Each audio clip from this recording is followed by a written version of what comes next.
Hello my dear student, ये video class 10 English 2024 board exam के लिए है। ठीक है, बहुत सारे स्टूडेंट कमेंट कर रहे थे सर इंग्लिश में कैसे पास होंगे। ठीक है, अभी तक हमने बहुत ही कम तैयारी की है, तो इंग्लिश का ये सबसे ज्यादा इंपॉर्टेंट वीडियो है। ठीक है, आपका 70 नंबर का पेपर आता है, 70 में 70 नंबर आप लेकर आओगे। इंग्लिश में आप 70 में 70 लेकर आओगे, एक भी नंबर आप नहीं छोड़कर आओगे क्लास 10 इंग्लिश में। और ऐसे क्वेश्चंस बताएंगे जो बोर्ड पेपर में 100% आएगा। आपका एक भी परसेंट चांस नहीं है कि नहीं आएगा, 100% आएगा। ठीक है, क्योंकि ये सबसे ज्यादा इंपॉर्टेंट वीडियो है। इंग्लिश में अगर आपको टॉपर बनना है, 95% लाना है, टॉपर बनना है, तो ये वीडियो बहुत है। एक ही वीडियो से आपका पूरा इंग्लिश खत्म हो जाएगा। और अगर आपने इस वीडियो को लास्ट तक देख लिया तो ये आपके बोर्ड एग्जाम के लिए ब्लेसिंग यानी कि वरदान का काम करेगा। महामैराथन वीडियो है। महामैराथन का मतलब इसमें हम लोग बहुत सारे क्वेश्चंस देखेंगे और ये 1 से 1.5 घंटे की वीडियो होगी, मतलब बहुत ही बड़ी वीडियो है। और ये वीडियो आपको बोर्ड एग्जाम में डायरेक्टली 95 हिट कराएगा। आप 70 नंबर का पेपर होगा, 65 नंबर लेकर आओगे, 70 में 70 करके आओगे। ठीक है, और वो क्वेश्चन बताएंगे यार कि आपके बोर्ड एग्जाम में 100% आएगा ही आएगा, कोई नहीं रोक सकता। पेपर में आग लगा दो, एक भी क्वेश्चन हमें छोड़कर नहीं आना है, पेपर में आग लगा देना है। ठीक है, बहुत ज्यादा इंपॉर्टेंट वीडियो है। सबसे पहले देखो, आपके जो प्रोज हैं, प्रोज के भी सारे इंपॉर्टेंट देखेंगे एक ही वीडियो में, इसी वीडियो में। ठीक है, पोएट्री में जो आपके आते हैं सारी चीजें इसी वीडियो में देखेंगे, जितने भी इंपॉर्टेंट आपके पोयम हैं, सेंट्रल आइडिया हैं, सब कुछ। सप्लीमेंट्री में जितने भी चीजें आते हैं, ऑब्जेक्टिव, लॉन्ग, शॉर्ट, इसी वीडियो में देखेंगे। साथ में आपका जो ग्रामर सेक्शन है 35 नंबर का अलग से। ठीक है, ये तीनों मिलाकर 35 नंबर, ये अकेले 35 नंबर का आता है, तो इस वीडियो में क्लियर हो जाएगा। आप इंग्लिश में 70 में 70 नंबर लेकर आओगे, ये मैं गारंटी ले रहा हूं। ठीक है, 70 में 70 लेकर आओगे। ये इंग्लिश का सबसे ज्यादा इंपॉर्टेंट वीडियो है, लेकिन इस वीडियो को आप लोगों को ज्यादा से ज्यादा लाइक करना है। जितना लाइक हो सके करो। इस वीडियो का लाइक का टारगेट है केवल 5000 लाइक। अगर आप लोग 5000 लाइक तक पहुंचा देते हो तो ऐसे ही आपको नेक्स्ट सब्जेक्ट की भी वीडियो मिलेगी। ठीक है, और आप लोग वीडियो को शेयर जरूर करना अपने फ्रेंड्स के साथ। चैनल पर नए आए हो तो सब्सक्राइब भी कर लेना। सबसे पहले हम लोग शुरुआत करेंगे इंग्लिश के ऑब्जेक्टिव क्वेश्चन से, क्योंकि हमें सारी चीजें पढ़ना है, तभी हम 95 या 65 नंबर ला पाएंगे 70 में। तो चलो हम लोग शुरू करते हैं सबसे पहले इंग्लिश के इंपॉर्टेंट ऑब्जेक्टिव क्वेश्चन से। इंग्लिश के पूरे बुक के इंपॉर्टेंट ऑब्जेक्टिव क्वेश्चन देखेंगे जो बोर्ड एग्जाम में 100% आएगा। और ये ऑब्जेक्टिव क्वेश्चंस आपको तैयार ही कर लेने हैं, क्योंकि ये क्लास 10 इंग्लिश का सबसे ज्यादा इंपॉर्टेंट ऑब्जेक्टिव क्वेश्चन है। बहुत सारे स्टूडेंट कमेंट कर रहे थे सर इंग्लिश का ऑब्जेक्टिव बताइए जो बोर्ड एग्जाम के लिए सबसे ज्यादा इंपॉर्टेंट है। तो इसमें हम लोग grammar and prose, poetry and supplementary सारे का इंपॉर्टेंट ऑब्जेक्टिव क्वेश्चन देखेंगे। मतलब इससे बाहर आपके ऑब्जेक्टिव आएंगे ही नहीं। तो इस वीडियो को ज्यादा से ज्यादा लाइक करना, शेयर करना, अगर चैनल पर नया तो सब्सक्राइब भी कर लेना। देखो, सबसे पहले हम लोग ग्रामर के जो ऑब्जेक्टिव है वो देखेंगे, जो ग्रामर के हमारे इंपॉर्टेंट ऑब्जेक्टिव है। तो आप लोग ध्यान से देखना, कॉपी पेन लेकर बैठना और एक एक क्वेश्चन का नोट बना लेना, क्योंकि इंग्लिश के जो ऑब्जेक्टिव मैं बताऊंगा वो 100% बोर्ड एग्जाम में आएगा ही। तो पहला objective, I always go to the park on the weekend. अब इसमें आपसे क्या पूछ रहा है, देखो पार्क के नीचे एक अंडरलाइन है। अब इस सेंटेंस में जो पार्क है वो क्या है? ठीक है, तो ऑप्शंस भी आपके पास है, नाउन है या प्रोनाउन है या वर्ब है या एडवर्ब है। अगर आपको थोड़ा सा डिफिनीशन पता होगा इन सारी चीजों का तो आप बता दो कि पार्क है क्या। पार्क यहाँ क्या है? एक पैलेस है, एक स्थान है। तो स्थान जो आपका किसी नाम या फिर स्थान, ये सब आपको नाउन में पता चलता है। अगर आपको नाउन का डेफिनेशन पता होगा तो आपको पता चल जाएगा कि जो पार्क है वो स्थान है। ठीक है, तो नाउन जो है, नाउन में हम लोग किसी स्थान का बात करते हैं। ठीक है, वर्ब, प्रोनाउन, एडजेक्टिव ये सारे नहीं है। ठीक है, तो ये आप लोगों को समझ में आ गया। अगला देखो, question number 2, July is my favourite month of the year. तो यहाँ आपका जुलाई के फेवरेट के नीचे अंडरलाइन है। तो यहाँ फेवरेट क्या है? तो ये जो है फेवरेट ना, ये विशेषता बता रही है भाई जुलाई का, कि भाई जुलाई जो है माई फेवरेट। तो क्या है? जुलाई है। फेवरेट जो है, फेवरेट का मतलब होता है मेरा पसंदीदा, मतलब पसंदीदा। ठीक है, तो यहाँ एडजेक्टिव है या वर्ब है या नाउन है या एडवर्ब है। तो देखो, जो फेवरेट है वो जुलाई की विशेषता बता रही है, तो ये हमारा एक एडजेक्टिव है। क्या है? एडजेक्टिव। एडजेक्टिव का मतलब होता है विशेषता। ठीक है, विशेषता यही बताती है। देखो, अगला है कि what language do most people speak in Brazil. अब यहां देखो स्पीक के नीचे अंडरलाइन है, देखो ध्यान से देखना, क्वेश्चन कहीं से भी अंडरलाइन आ सकता है। तो ये हमारा नाउन है या वर्ब है या एडजेक्टिव है या एडवर्ब है। तो देखो स्पीक के नीचे अंडरलाइन है और स्पीक यहाँ क्या है, ये जो है ये वर्ब है। क्या है? वर्ब है, क्योंकि ये फर्स्ट फॉर्म है। ठीक है, ऐसे इनकी 3 से 4 फॉर्म होती हैं, 4 फॉर्म, एक तो first, second, third and ING form अलग होता है, जैसे हम लोग फोर्थ फॉर्म कहते हैं। ठीक है, तो ये हमारा हो गया क्वेश्चन नंबर 3। क्वेश्चन नंबर 4 देखो कि western Australia is the largest state in Australia. तो ये आपका बताना है, जो स्टेट है ये क्या है, इसके नीचे अंडरलाइन है। ये वर्ब है या एडवर्ब है या नाउन है या प्रोनाउन है। तो ये हमारा क्वेश्चन नंबर 4 में ये क्या है, तो ये एक स्टेट मतलब राज्य है। ठीक है, एक स्थान है। तो ये हमारा एक नहीं, ये हमारा क्या है माय डियर स्टूडेंट, एक स्थान है। हाँ, तो ये हमारा नाउन होगा ना, क्या होगा, नाउन। ठीक है, समझ में आया। तो ये हमारा हो गया क्वेश्चन नंबर 4। अब हम लोग आते हैं क्वेश्चन नंबर 5। देखो क्वेश्चन नंबर 5 से जो आपका स्टार्ट होगा वो टेंस से स्टार्ट होंगे। क्या होगा, अभी तक हमारे पार्ट ऑफ स्पीच चल रहे थे, अब हमारे टेंस स्टार्ट होंगे। टेंस क्वेश्चन नंबर 5 है, सी हैज ... टू द पार्टी। तो गो लगाओगे, वेंट लगाओगे, गॉन लगाओगे, गोइंग लगाओगे। देखो क्वेश्चन नंबर 5 ध्यान से देखना। देखो जो हैज है ना, हैज के साथ हम लोग वर्ब की थर्ड फॉर्म का यूज करते हैं। तो गो तो हमारा फर्स्ट फॉर्म है, वेंट हमारा सेकंड फॉर्म है, गॉन हमारा थर्ड फॉर्म है, तो ये सही है। गोइंग हमारा फोर्थ फॉर्म है, यानी कि आईएनजी फॉर्म है, तो उसका प्रयोग नहीं करेंगे। अगर यहाँ सी वाज होता तो हम आईएनजी फॉर्म का प्रयोग कर सकते थे। अगला 6 number, Rohan ... the movie before he read the review.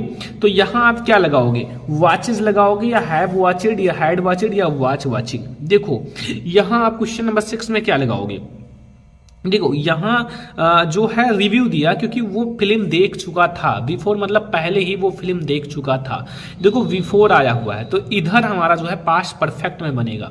ठीक है, और इधर हमारा प्रेजेंट में है ही, तो ये हमारा हैड वॉच्ड लगेगा। हैड के साथ क्रिया की थर्ड फॉर्म लगती है, तो हैड वॉच्ड का प्रयोग होगा।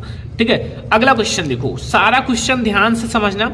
एक एक क्वेश्चन आप इंग्लिश का ये ऑब्जेक्टिव समझ लो, ग्रामर भी है, प्रोज भी है, पोएट्री भी है, सप्लीमेंट्री भी है, सारे एक साथ हैं। ठीक है, तो थोड़ा सा आप लोग ध्यान से देखना। सीता और her brothers with dash dash to be blamed. तो यहां आप किस चीज का प्रयोग करोगे, इज का, हैज का, आर का, वाज का। तो देखो सीता और हर ब्रदर्स, यानी कि सीता है और उनके साथ उनके भाई भी हैं। तो ये एक वचन तो है नहीं, केवल सीता तो है नहीं, उनके भाई भी हैं, तो आर का प्रयोग किया जाएगा। क्या प्रयोग किया जाएगा, आर का। तो क्वेश्चन नंबर 7 तक समझ में आ गया। क्वेश्चन नंबर 8 देखो, ही ... डेली फॉर ये एयर नाउ। तो देखो यहां आपका एक्सरसाइज रहेगा, वार एक्सरसाइजिंग या फिर हैज बीन एक्सरसाइजिंग या हैव बीन एक्सरसाइजिंग। ही के साथ हैज का प्रयोग किया जाता है, तो हैज बीन एक्सरसाइजिंग, लेकिन याद रखना यहां एक टाइम है, इसलिए हम लोगों ने हैज लगाया है। ठीक है, तो ये हमारा हो गया क्वेश्चन नंबर 8। अब हम लोग चलते हैं क्वेश्चन नंबर 9 की ओर। देखो क्वेश्चन नंबर 9 हमारा स्टार्ट होगा अब आर्टिकल्स। आर्टिकल्स आपके कौन कौन से होते हैं, 3 होते हैं, a and an and the. अब इन तीनों में से कोई एक का प्रयोग करना है। ठीक है, कोई एक सही होगा। 9 number, he went to buy ... laptop computer next week. तो ए भरा जाएगा, एन भरा जाएगा, द भरा जाएगा, नो आर्टिकल। तो किस चीज का प्रयोग किया जाएगा, क्वेश्चन नंबर 9 देखो लैपटॉप है ना, तो इसलिए हम लोग ए का प्रयोग करेंगे, कोई ओवल तो है नहीं। ठीक है, अगला देखो यहाँ ... ये दा कटा हुआ है क्योंकि यही हमारा भाई आर्टिकल है। ठीक है, food that you cooked was very good. तो फूड के आगे हम लोग दा का प्रयोग करेंगे, ऑलरेडी लिखा हुआ था इसलिए मैंने इसको कट कर दिया था, बट कोई दिक्कत नहीं, अगर आए तो आप दा लगाना। ठीक है, आर्टिकल। अगला question number 11, he drives at a speed of 18 miles. फिर यहां डॉट, फिर आवर्स। तो यहां क्या भरा जाएगा, दा भरा जाएगा, ए भरा जाएगा, एन भरा जाएगा, नो भरा जाएगा। तो यहाँ 18 मीन्स एंड यहाँ आवर्स है ना, तो यहाँ हम एन का प्रयोग करेंगे। ठीक है, एन का। तो ये हमारा हो गया क्वेश्चन नंबर 11। देखो इसको हावर्स लिखा रहता है लेकिन आवर्स पढ़ा जाता है, एच इसमें साइलेंट होता है, इसलिए ओ जो है वो आपका ओवेल हो जाता है, इसलिए ए ई आई वो यू के साथ हमेशा एन का प्रयोग किया जाता है। ठीक है, 5 आप वर्ड से याद रखो, ए ई आई ओ यू। ठीक है, इसके साथ हमेशा एन का प्रयोग किया जाता है। अगला लेट्स गो टू, फिर यहां आपका डैश डैश बीच। तो यहां एन, ए, द या नो आर्टिकल। क्वेश्चन नंबर 12, तो इसके साथ हम लोग ए का प्रयोग करेंगे। ठीक है, question number 13, dash dash dash president of the United State will be visiting Australia next week. An, a, the, no article, किसका प्रयोग करोगे, तो इसके आगे हम लोग दा का प्रयोग करेंगे, क्योंकि दा प्रेसिडेंट हम लोग लिखेंगे। क्या लिखेंगे? दा प्रेसिडेंट। तो हमारा 13 क्वेश्चन यानी कि 13 क्वेश्चन तक हमारा कंप्लीट हो चुका है। और यहां तक आई होप कि आपको सारे क्वेश्चन समझ में आ ही गए होंगे, कोई दिक्कत नहीं होगा, क्योंकि बहुत ही ज्यादा इंपॉर्टेंट क्वेश्चन आज हम लोग कर रहे हैं। और आप लोग इस वीडियो को ज्यादा से ज्यादा लाइक करो, शेयर करो, ठीक है। चैनल पर नया तो सब्सक्राइब कर लो, क्योंकि इस पे आप लोगों को हर एक सब्जेक्ट की तैयारी कराई जाएगी बहुत ही अच्छे से। देखो ऑब्जेक्टिव भी पढ़ाया जाएगा, लॉन्ग भी, शॉर्ट भी, सारी चीजें पढ़ाई जाएंगी। तो आप लोग टेंशन मत लेना, आप लोगों को अच्छे से केवल तैयारी करना है, ठीक है।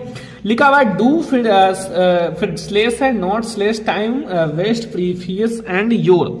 तो इसको आपको रीऑरेंज करना है। रीऑरेंज का मतलब इसको व्यवस्थित करना है। Do your precious time not waste, do not waste your previous time, time waste, do not waste your previous time. C वाला सही है, do not waste your previous time.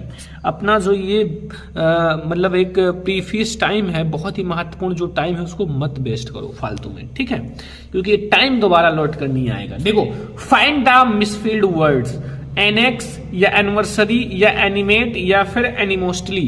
तो यहां हमारा 15 में जो है वो एनिवर्सरी वो गलत है, मतलब यहां मिसफील्ड है, ये वाला सही हो जाएगा इस क्वेश्चन का answer. Which words is completely spelled, definition, exercise, attendance या डिवीजन। तो डिवीजन हमारा हो जाएगा यहाँ मिसफील्ड। तो ये हमारा हो गया करेक्ट स्पेलिंग वैसे हमारे क्वेश्चंस। तो यहां से 16 क्वेश्चंस हम लोगों ने पढ़ लिया है, मतलब 16 क्वेश्चंस हम लोगों ने पढ़ा है। और ये सारे अभी तक हमारे ग्रामर के क्वेश्चन हैं, ठीक है, मतलब जो हमारे ग्रामर से आते हैं, जो भी आए, पार्ट ऑफ स्पीच, टेंस से, सेंटेंस से, रीऑर्डर से, सारी चीजें हम लोगों ने पढ़ा। अभी और भी हैं, डोंट वरी, अभी हमारे ग्रामर के और भी हैं। देखो 17 नंबर क्वेश्चन ध्यान से देखना। लिखा हुआ the young boy ran away, identify the adjective. इसमें आपको एडजेक्टिव बताना है इस टेंस में कि the young boy ran away. देखो यहां आइडेंटिफाई द एडजेक्टिव, आपको एडजेक्टिव जो विशेषता बता रही है उसको आइडेंटिफाई करना है। तो बॉय की विशेषता यहां क्या है कि बॉय जो है वो यंग है, ठीक है, यंग है। तो यहां जो होगा वो उसकी विशेषता यंग होगा, तो ये हमारा करेक्ट हो जाएगा। तो दा तो होगा नहीं, क्योंकि दा तो एक आर्टिकल है। रैन होगा नहीं, क्योंकि रैन तो एक वर्ब है। यंग जो हो जाएगा वो सही हो जाएगा, ठीक है। तो यंग जो है वो हमारा एक एडजेक्टिव है और ये हमारी विशेषता बता रही है। अगला क्वेश्चन, चूज द प्रीपोजिशन। आपको प्रीपोजिशन चूज करना है। व्हाट इज टाइम, फिर dash dash your watch, in, at, on या बाई। क्या होगा क्वेश्चन नंबर 18। तो इसका हमारा हो जाएगा वाई, यहां आपका वाई भरा जाएगा, ठीक है, टाइम बाई योर वॉच। अगला 19 number, my friend is a hard working man, identify the verb. My friend, मेरा जो फ्रेंड है, is a hard working man.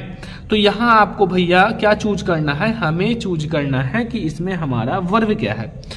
तो इसमें जो हमारा वर्ब है वो इज है, क्या है, इज, ठीक है, इज है। अगला क्वेश्चन देखो, क्वेश्चन नंबर 20, सी फिर dash dash to the market with her cousins. Had कौन लगाओगे या विल कौन गो लगाओगे या वेंट लगाओगे या ऑल।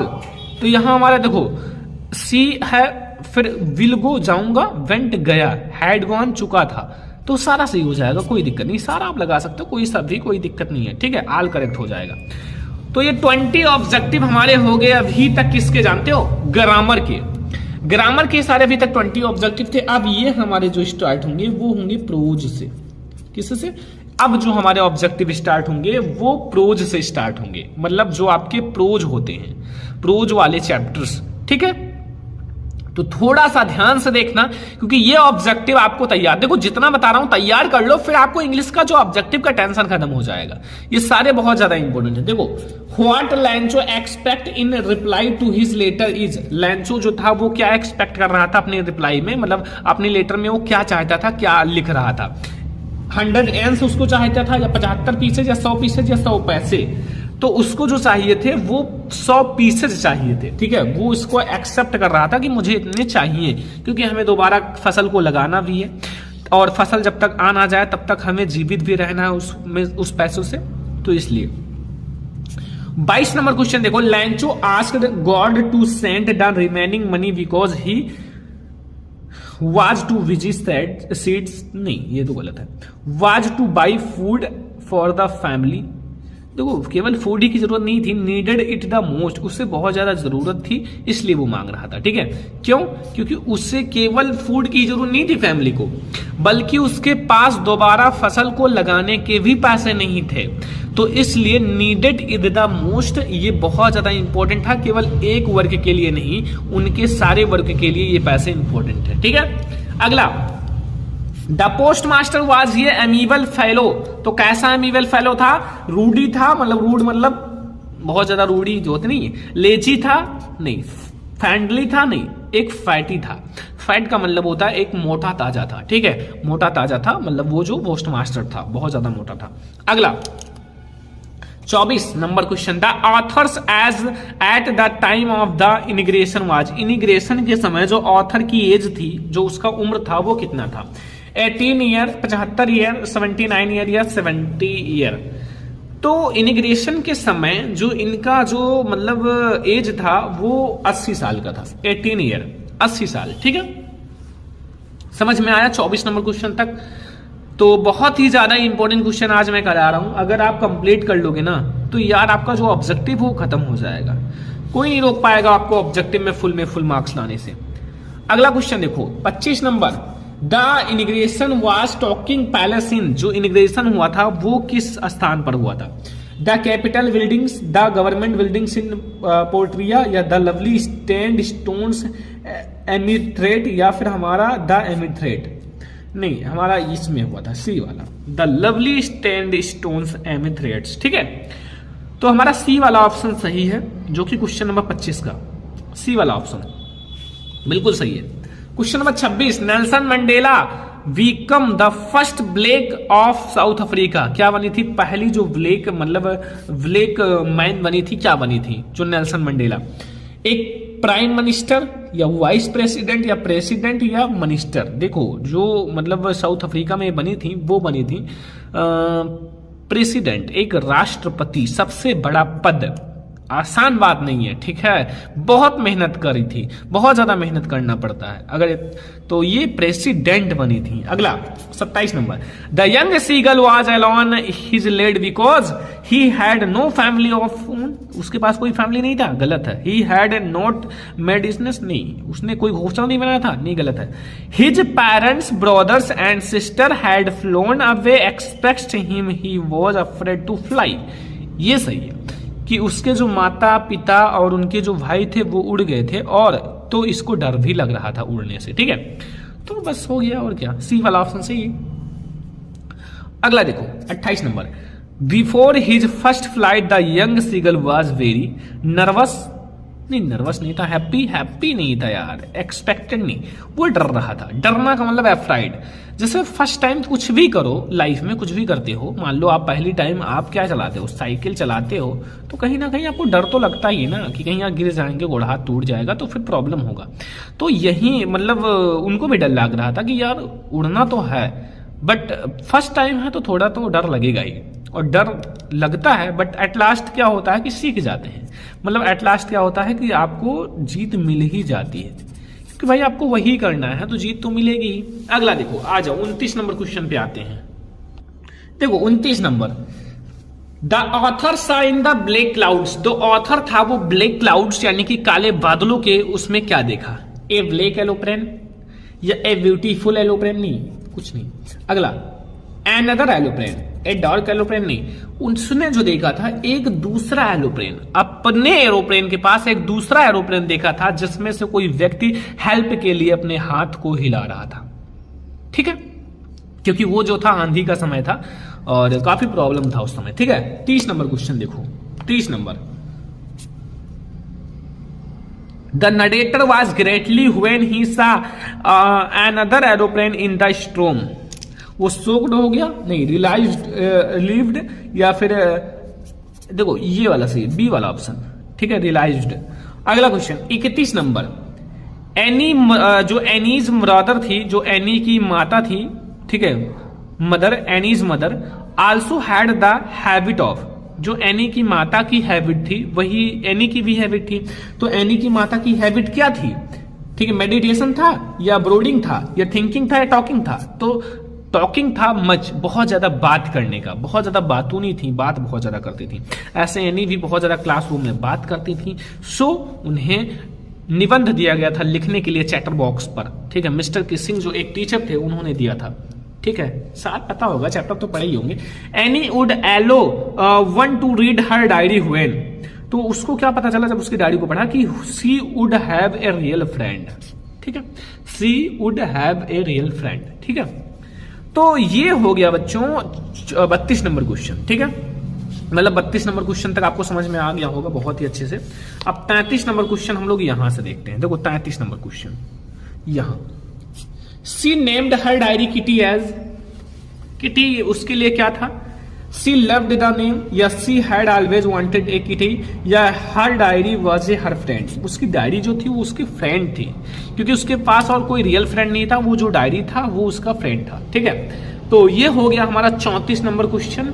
अब हम लोग देखते हैं, नहीं 34 नंबर अब देखते हैं। The baker delivered the surf to the of household, तो एक सर्वेंट की तरह डिलीवर करता था, एक सर्वेंट की तरह घर घर में डिलीवर करता था, बेकर्स जो थे ब्रेड बनाने वाले। अगला, Coorg is known with another name which is, जो कुर्ग था उसको और किस नाम से जाना जाता था, कोडागू से, या कुर्गिस्तान से, या कुर्दिश से, या फिर पीच ऑफ हीवन से। तो जो कुर्ग था, ये जो नाम है कुर्ग, इसको और एक नाम से जाना था कोडागू से, ठीक है, कोडागू। अगला question, the author told his friend of his wish to have ये pet animals, by him another pet otter, या गेट ए पेट, या हैव ये ऑथर एज ए पेट। तो इसका होगा have an otter as a pet, ठीक है।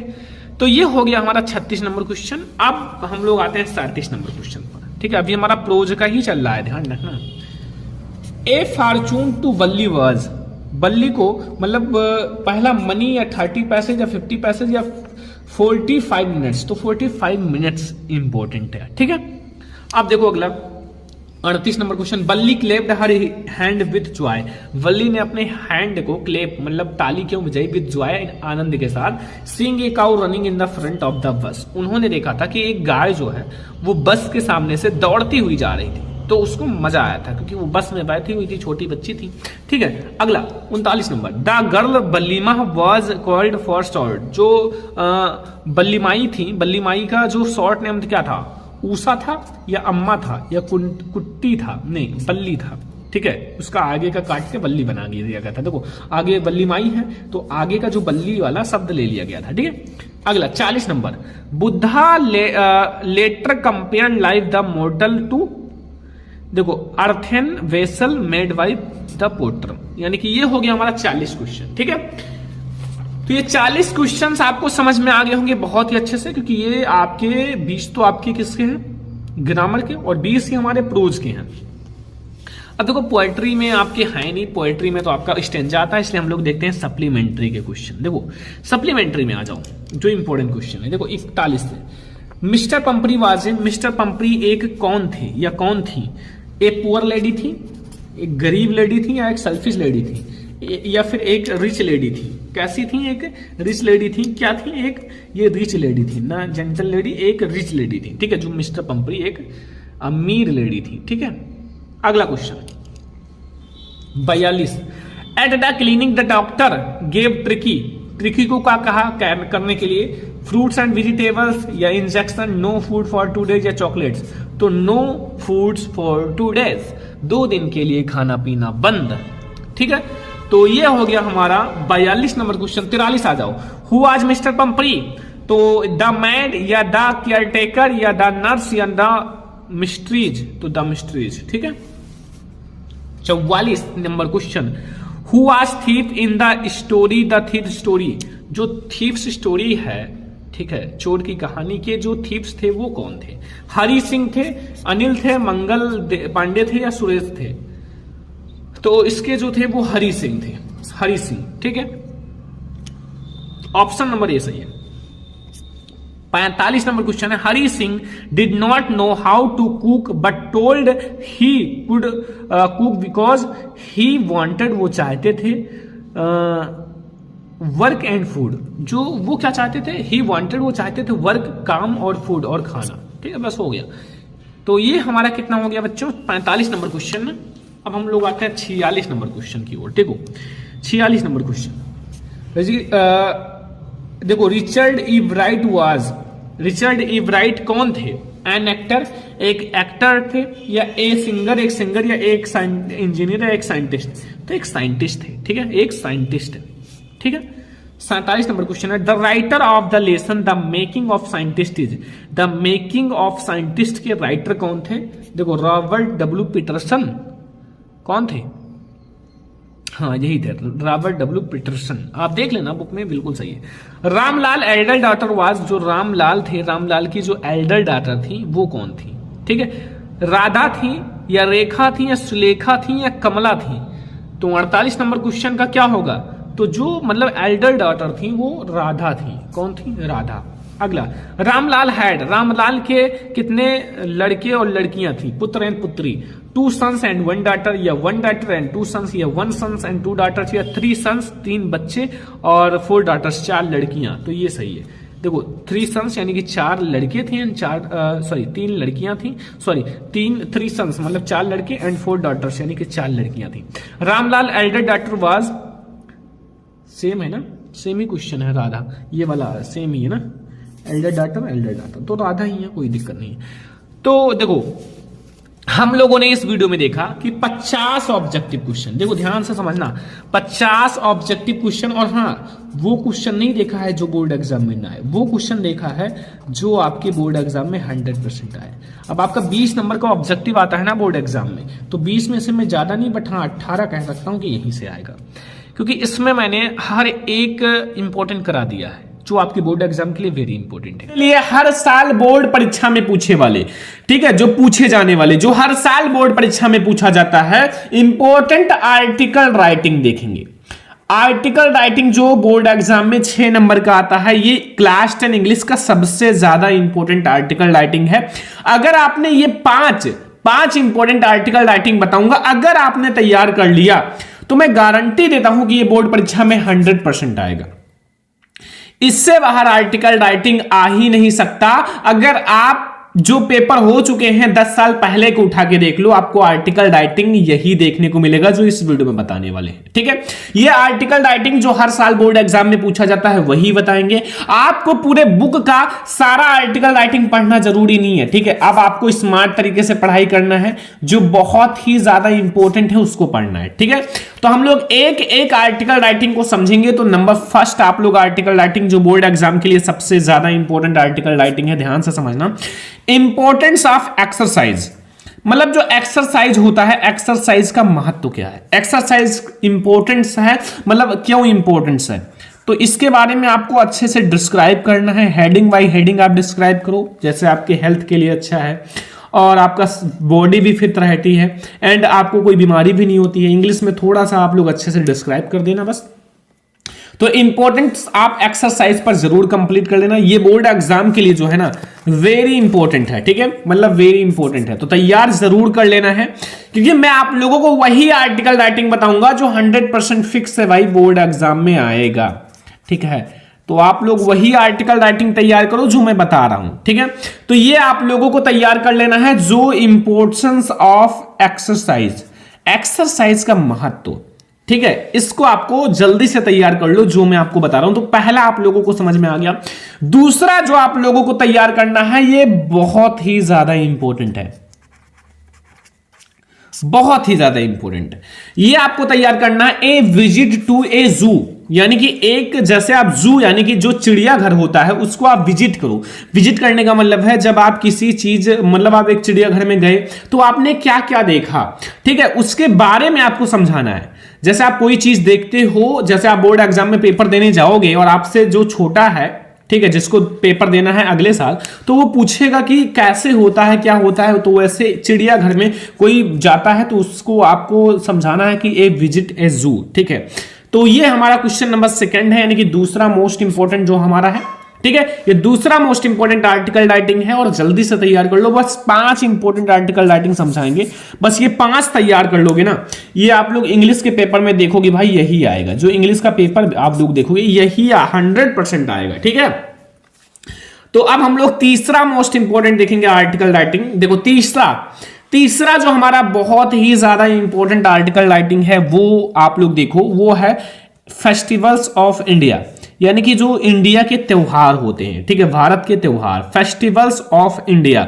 देखो ये बहुत ही ज्यादा इंपॉर्टेंट है, क्योंकि आप लोगों को अपने जो भी फेस्टिवल है, जो भी आप लोग अच्छा मानते हो, और आप लोग जिसको अपने पसंदीदा जो फेस्टिवल हो, जैसे किसी का दिवाली है, किसी का होली है, किसी का कुछ है, किसी का कुछ है, तो फेस्टिवल्स ऑफ इंडिया आपको एक फेस्टिवल के बारे में अच्छे से समझाना है, क्या होता है, कैसे मनाया जाता है, सब कुछ अच्छे से। इसके बारे में तो सारे स्टूडेंट को पता होगा, क्योंकि बहुत ज्यादा आसान है। थोड़ा सा अगर आप इसको थोड़ा सा एक बार पढ़ लोगे ना, ठीक है, एक बार अगर आपने पढ़ लिया इसको, तो आप लोग नहीं भूलोगे। फेस्टिवल्स ऑफ इंडिया का जो आर्टिकल राइटिंग है तैयार कर लो, ये बोर्ड एग्जाम में आएगा और 6 में 6 नंबर फिक्स कराएगा। तो इसको आप जल्दी से तैयार कर लो, थोड़ी सी मेहनत कर लो, जितना आप मेहनत करोगे उतना अच्छा है, ठीक है। मेहनत तो करना पड़ेगा, क्योंकि अब तो बोर्ड एग्जाम बहुत ज्यादा नजदीक है, और अब आप जितना पढ़ लोगे उतना कम है। तो आप लोग क्या करो, अच्छे से पढ़ाई करो, जितना समय है पूरा पढ़ाई में दो, और ज्यादा से ज्यादा पढ़ाई करो, ठीक है। चौथा जो हमारा मोस्ट इंपॉर्टेंट आर्टिकल राइटिंग है वो आप लोग देखो, चौथा हमारा है ग्रो मोर ट्रीज। जो आपको मोर यानी कि ग्रो मतलब ग्रो करना है, मोर ट्रीज, जो ट्रीज हैं पेड़ पौधे, टू रिड्यूस पोल्यूशन, यानी कि जो प्रदूषण है उसको रिड्यूस करने के लिए, ठीक है। मतलब देखो पेड़ पौधे लगाने से जो प्रदूषण है वो कम होता है, तो वही कह रहा है आप पेड़ पौधे लगाओ, ग्रो करो, वृद्धि करो पेड़ पौधों की, और जो ये रिड्यूस पोल्यूशन, ताकि ये जो पोल्यूशन है, जो ये प्रदूषण है वो कम हो सके, क्योंकि प्रदूषण आजकल बहुत ज्यादा बढ़ रहा है। मैंने हिंदी में भी ये निबंध पढ़ा रखा, ये एक निबंध टाइप का होता है आर्टिकल राइटिंग, जैसे एक निबंध होता है उसी तरह बिल्कुल होता है, और लगभग उतने नंबर का भी आता है। तो ये बहुत ही ज्यादा इंपॉर्टेंट है, आप लोग थोड़ा सा मेहनत करके इसको तैयार कर लेना, कुछ भी नहीं है, थोड़ा सा एक बार बुक भैया उठा लो, अगर कसम खाए हो तो उठा लो, कि एक बार उठा के देख लो, और फिर आप देखोगे एक बार तो ये समझ में आ जाएगा। एक बार पढ़ो तो सही, अगर थोड़ा सा भी इंग्लिश आता है, 5% 10% इंग्लिश आता है, तो भाई आप बना के लिख दोगे एक बार पढ़ने के बाद, आपके माइंड में सेट हो जाएगा। ये सब आपके पर्यावरण की चीजें हैं, ठीक है, जो चीज डेली होता है वो तो ऑटोमेटिक आपको याद ही हो जाएगा। बस थोड़ा सा पढ़ाई तो करो, किताब तो उठाओ, ठीक है, थोड़ा देर बैठो। तो जब आप पढ़ने के लिए बैठोगे, कोई चीज करने के लिए बैठोगे, तभी तो आपका मन लगेगा, ठीक है। जब आप पहले ही हार मान जाओगे, यार नहीं होगा, नहीं याद होगा, नहीं ला पाएंगे, फेल हो जाएंगे, तो कैसे होगा, टॉपर नहीं बन पाएंगे। जब तक आप ठान लोगे, ठानने के बाद आप उसको पढ़ोगे। हमें आज एक चैप्टर पढ़ना है तो पढ़ो तो सही, पहले शुरू तो करो। एक चैप्टर तो 10 मिनट में खत्म कर सकते हो, आधे घंटे में खत्म कर सकते हो, कोई 1 घंटे में, पढ़ाई तो शुरू करो। पांचवा हमारा इंपॉर्टेंट आर्टिकल राइटिंग है the importance of early rising, सुबह जल्दी उठने का महत्व, ठीक है। बहुत सारे स्टूडेंट जल्दी उठ जाते होंगे, बहुत सारे स्टूडेंट ऐसे होंगे जो कितने भी कोशिश करें लेकिन उठ नहीं पाते, ठीक है। देखो बहुत सारे ऐसे होते हैं, मैं भी जल्दी नहीं उठ पाता, क्योंकि थोड़ा होता है ना, क्योंकि the importance of early rising ये बहुत ज्यादा इंपॉर्टेंट है, और जो जल्दी सुबह उठता है उसके लिए बहुत ज्यादा गोल्डन चांस होता है। कैसे, मान लो आप एक स्टूडेंट हो, अब एक स्टूडेंट क्या है 7 बजे उठता है, एक स्टूडेंट 4 बजे उठता है, एक स्टूडेंट को 4 बजे उठना चाहिए।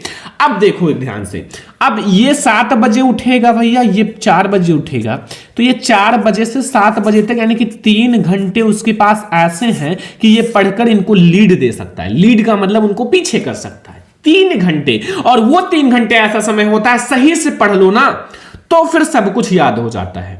तो कोई स्टूडेंट भैया 7 बजे उठता है, कोई 4 बजे उठता है, तो 4 बजे वाला ऑटोमेटिक आगे निकल गया। बस टॉपर में यही अंतर होता है कि जो कम पढ़ते हैं, जो टॉपर नहीं बनते, वो क्या करते हैं 7 बजे उठते हैं, कैसो कैसो मम्मी पापा ने जब मारा तब फिर उठे, फिर क्या हुआ 8 बजे तक कैसो कैसो अच्छे से फ्रेश हुए, खाए पिए थोड़ा सा, फिर पढ़ने के लिए बैठे। और एक जो टॉपर होता है वो 4 बजे उठता है, 4:30 बजे तक फ्रेश वगैरह होकर बैठ जाता है पढ़ने के लिए, अपने टारगेट के लिए, अपने गोल पर, और फिर वो पढ़ता जाता है।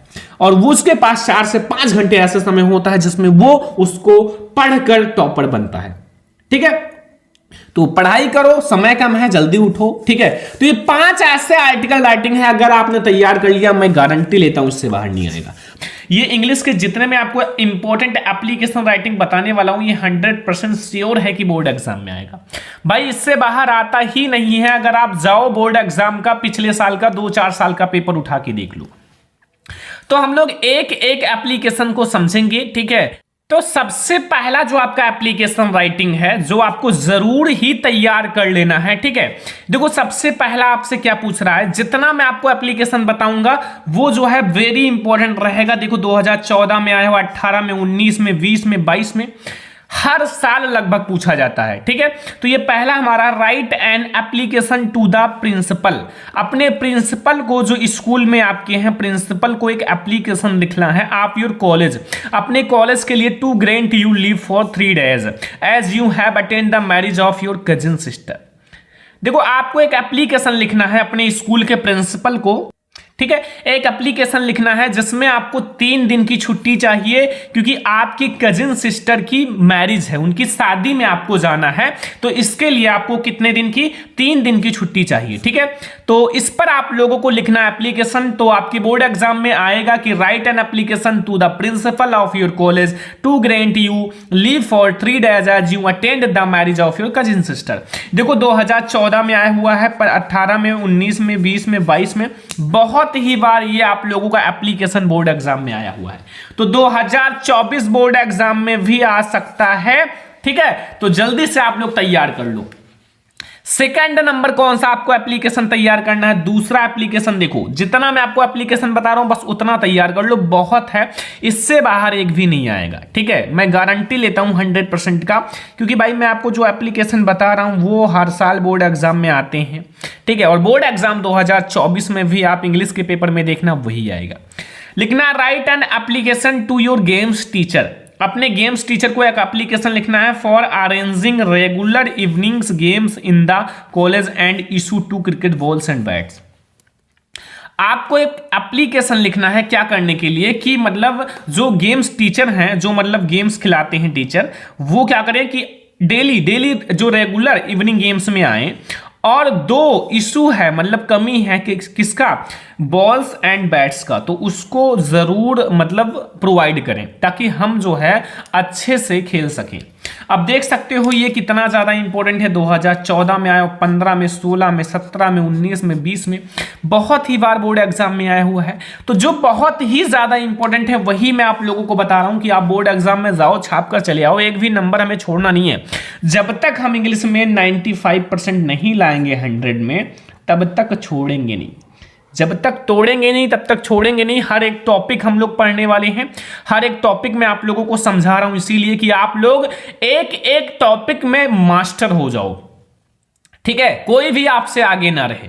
तो इसीलिए मैं आपको छोटे से छोटे टॉपिक की भी वीडियो बना रहा हूं कि आप लोग छोटे से छोटे टॉपिक समझो, ठीक है। कोई ये जरूरी नहीं कि आप बड़े ही टॉपिक पहले समझ लो। देखो यहां तीसरा जो हमारा इंपॉर्टेंट एप्लीकेशन है, write an application to the principal of your school requesting him to leave you ये कैरेक्टर सर्टिफिकेट।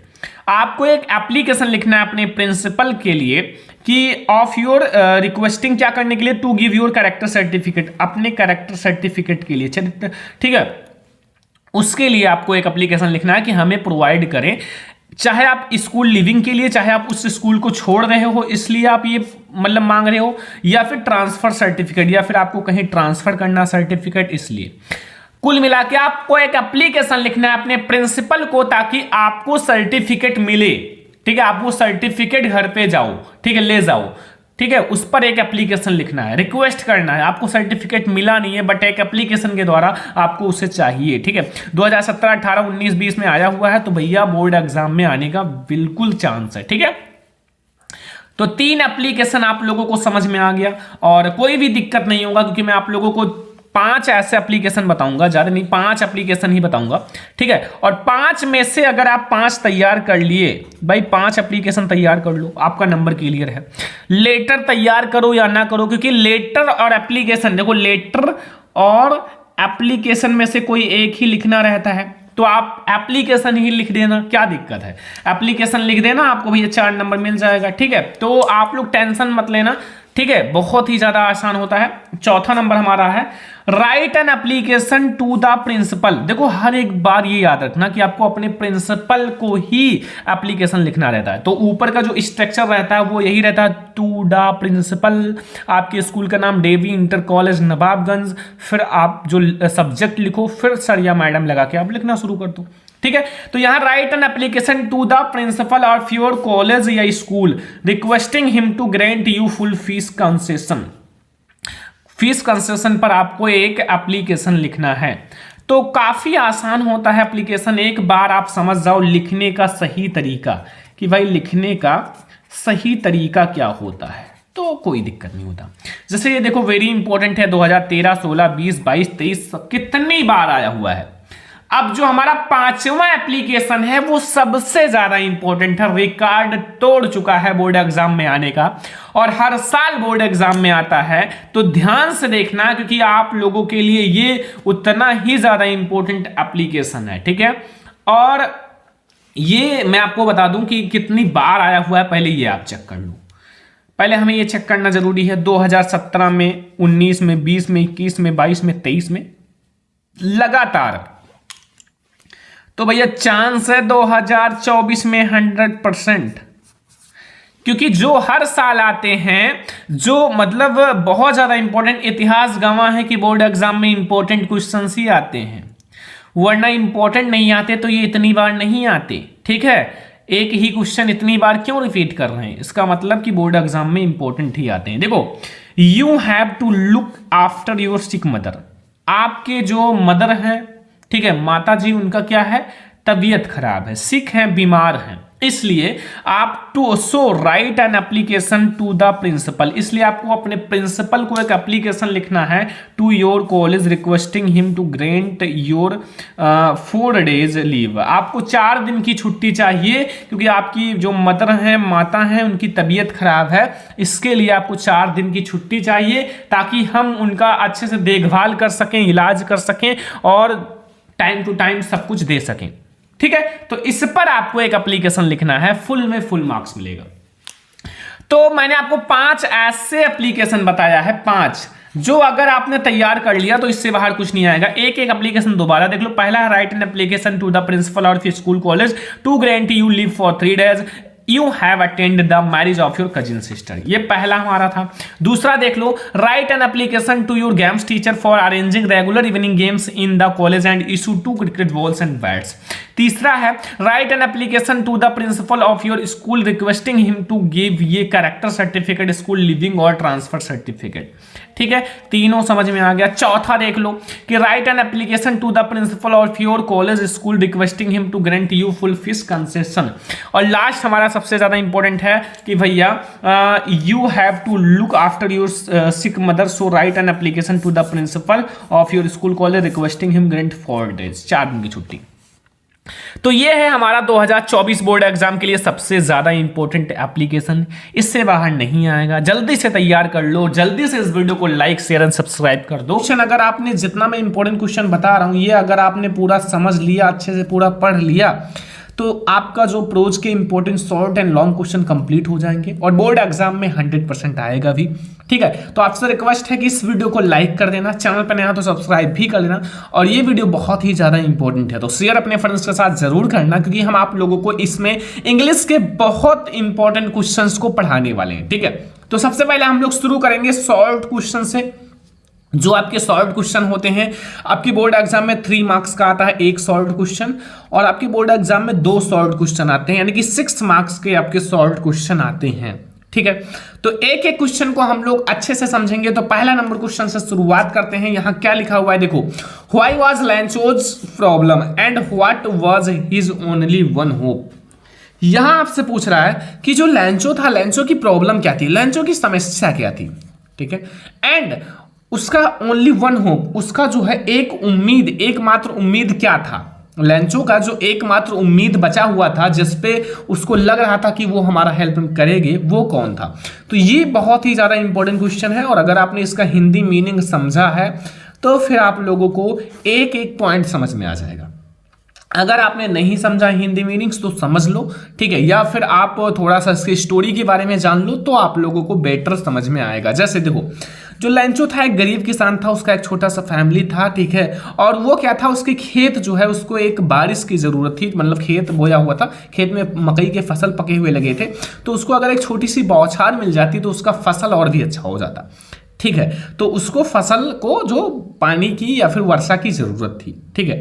तो यहां हुआ क्या कि the rain with heavy hailstones had ruined Lencho's field. पहले तो धीरे धीरे वर्षा हो रही थी, लैंचो बहुत खुश था, बट अचानक से क्या हुआ कि रेन जो है वो हैवी हेलस्टोन्स में बदल गए, मतलब बहुत ही बड़े बड़े ओले गिरने लगे, जिससे लैंचोज की जो रूइंड लैंचोज फील्ड, उनकी जो फील्ड है, जो खेत है, ठीक है, लैंचो की जो खेत है वो क्या हुआ, पूरी तरह से रूइंड यानी कि बर्बाद हो गया। ऑफ राइफ कॉर्न, जो उनके पके हुए मकई के फसल लगे हुए थे, ठीक है, या फिर उनके पके हुए फसल थे, वो पूरी तरह से बर्बाद हो गए, क्योंकि उस जो फसल को एक बौछार की जरूरत थी, एक मतलब बौछार का मतलब होता है थोड़ी थोड़ी वर्षा की जरूरत थी, बट वो जो वर्षा है इतनी तेजी से, मतलब देखो पहले तो धीरे धीरे वर्षा हो रही थी, बट अचानक से जो वो वर्षा है बहुत तेजी से होने लगा। साथ में ही क्या हुआ कि बहुत ही बड़े बड़े ओले गिरने लगे, जिससे उसका जो पका हुआ फसल था वो बिल्कुल बर्बाद हो गया। सो ही वाज सैड, इसलिए वो बहुत ही ज्यादा दुखी था।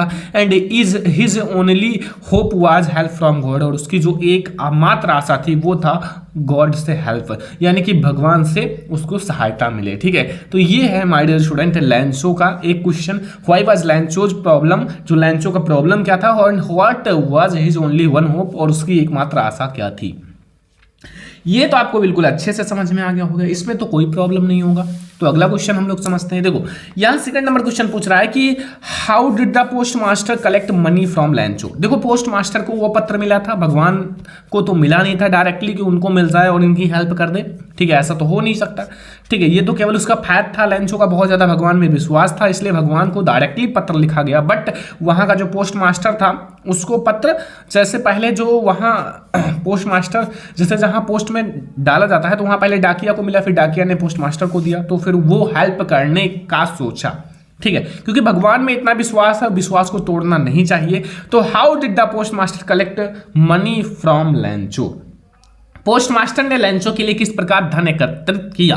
तो देखो आपके क्वेश्चन का आंसर है द पोस्ट मास्टर कलेक्टेड से सम मनी, ठीक है, कुछ मनी यानी कि कुछ धन इकट्ठा किए फ्रॉम हिज एम्प्लॉइज, यानी कि अपने सहकर्मियों से, जो उसमें काम करने वाले लोग थे उनसे भी सहायता लिया। एंड ही हिमसेल्फ, और खुद भी गेव ये पार्ट ऑफ हिज सैलरी, अपने सैलरी का कुछ पार्ट डोनेट किया, मतलब उसमें अपना भी कुछ सैलरी का पार्ट उसमें दिया।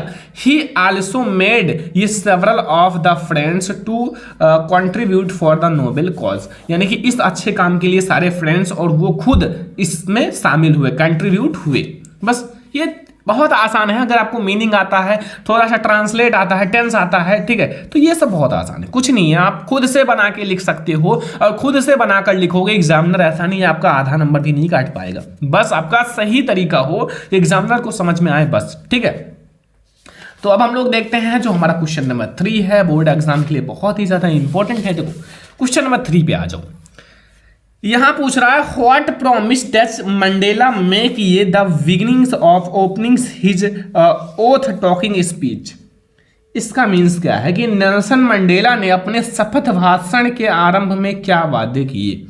इसका मतलब होता है ओथ टॉकिंग स्पीच का मतलब होता है शपथ, जो आप लोगों का शपथ होता है ना, शपथ भाषा, ठीक है, या शपथ भाषण, ठीक है।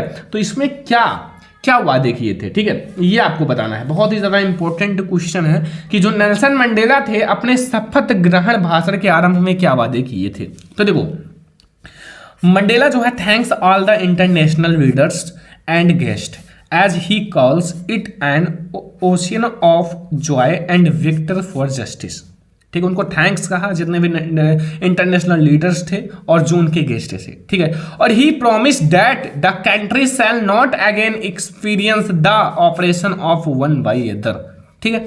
तो ये हमारा बहुत ही ज्यादा इंपॉर्टेंट क्वेश्चन है, क्वेश्चन नंबर 3, और आप लोगों को ये भी क्वेश्चन बहुत ही अच्छे से समझ में आ गया होगा, ठीक है। ये आप लोग डायरेक्टली याद करो, इसका एक नोट्स बनाओ, इसको आप अच्छे से याद करो ताकि आपका सारा क्वेश्चन कंप्लीट रहे। बस करना क्या है, इसको 1-2 बार लिख कर प्रैक्टिस करना। जितना आप लिख कर रफ में या फिर किसी कॉपी में आप इसको लिख कर प्रैक्टिस करो, 2 बार लिखोगे यार जिंदगी भर याद रहेगा, भूलोगे नहीं। देखो जो भूलते हैं वो क्या करते हैं कि बुक उठाए, डायरेक्टली बुक को पढ़े और फाके, एक बार पढ़े कैसो, ठीक है, बिना मन के, और उनको तो वो याद कैसे रहेगा, वो उनको तो भूलना ही है ना। आप एक बार पढ़ो, एक बार राइटिंग यानी कि लिखो, भाई लिखोगे एक बार ना, मैं वादा करता हूँ 1 से 2 बार अगर आपने लिख के कोई चीज प्रैक्टिस कर लिया वो हमेशा याद रहेगा, क्योंकि वो आपके माइंड में 50 से 60% एक बार में लिख जाता है। अगर 2 बार लिखा 90% लिख जाता है। बस 10% आपकी माइंड कितनी, मेमोरी कितनी अच्छी है, बस ये मायने करता है, ठीक है। तो आप चीजों को लिख कर समझो, ज्यादा बेटर समझ में आएगा याद करने से। बट आप एक बार याद कर लो, फिर लिख लो, प्रैक्टिस कर लो, जितनी बार लिखोगे उतना अच्छा रहेगा, ठीक है। इसीलिए कहते हैं कि आप मतलब आपकी इससे हैंड राइटिंग भी अच्छी होगी, जितना लिखोगे उतना ज्यादा हैंड राइटिंग भी बेटर होता जाएगा, ठीक है। अगला क्वेश्चन यहां है कि how did the young seagull family celebrate his first flight. ये भी बहुत ज्यादा इंपॉर्टेंट क्वेश्चन है कि हमारा जो यंग सीगल है, ठीक है, यंग सीगल का चैप्टर आप लोगों ने पढ़ा है या नहीं पढ़ा है? पढ़ाया गया है, ठीक है। इसमें जो युवा यानी कि यंग मतलब युवा सीगल के परिवार ने उसकी पहली उड़ान पर कैसे जश्न मनाए, ठीक है, कैसे पार्टी किया, पहली उड़ान, हिज फर्स्ट फ्लाइट, अपनी पहली उड़ान पर, ठीक है। तो यंग सीगल जो है वो डरता था, उड़ नहीं पाता था, बट जब वो पहली फ्लाइट यानी कि पहली फर्स्ट फ्लाइट मतलब पहली उड़ान पर उनके जो फैमिली थे उन्होंने कैसे सेलिब्रेट किया, कैसे जश्न मनाए। देखो सबसे पहले थोड़ा सा यंग सीगल के बारे में बता दूं ताकि एग्जामिनर को समझ में आए। भाई यंग सीगल, जो यंग सीगल था वाज अफ्राइड टू फ्लाई। जो यंग सीगल था वो डरता था क्या, फ्लाई यानी कि उड़ने से। उड़ने से वो क्या करता था, डरता था, ठीक है। सभी को पहले डर लगेगा, जब आप छोटे से थे तो डायरेक्टली आप चलना तो शुरू नहीं कर दिए थे, डरते थे यार कहीं खड़े होंगे फिर हम गिर जाएंगे, और गिर जाएंगे चोट लग जाएगी, फिर हम टाटा बाय बाय हो जाएंगे। तो इसलिए जो है यंग सीगल जब था वो भी डरता था, भाई पहली उड़ान करना था, छोटा सा था, तो वो क्या हुआ कि पहले डरता था। But even the encouragement and coaching did not work, ठीक है। But when the seagull had his first flight, जब उन्होंने अपनी पहली उड़ान किया, he has well and his family was happy. वो वेल था मतलब अच्छा भी था, उसको कोई ऐसा नहीं है, कोई फर्क नहीं पड़ा, ठीक है, कुछ नुकसान नहीं हुआ, अच्छे से उड़ा, और उसकी जो फैमिली थी वो बहुत ही ज्यादा खुश थी और realized and proud of him, और उस पर मतलब प्राउड, गर्व महसूस कर रहे थे। And have completed his first flight, और उनकी पहली उड़ान कंप्लीट हो गई। इस तरह से उनकी पहली उड़ान जो है वो बिल्कुल कंप्लीट हो गई, ठीक है।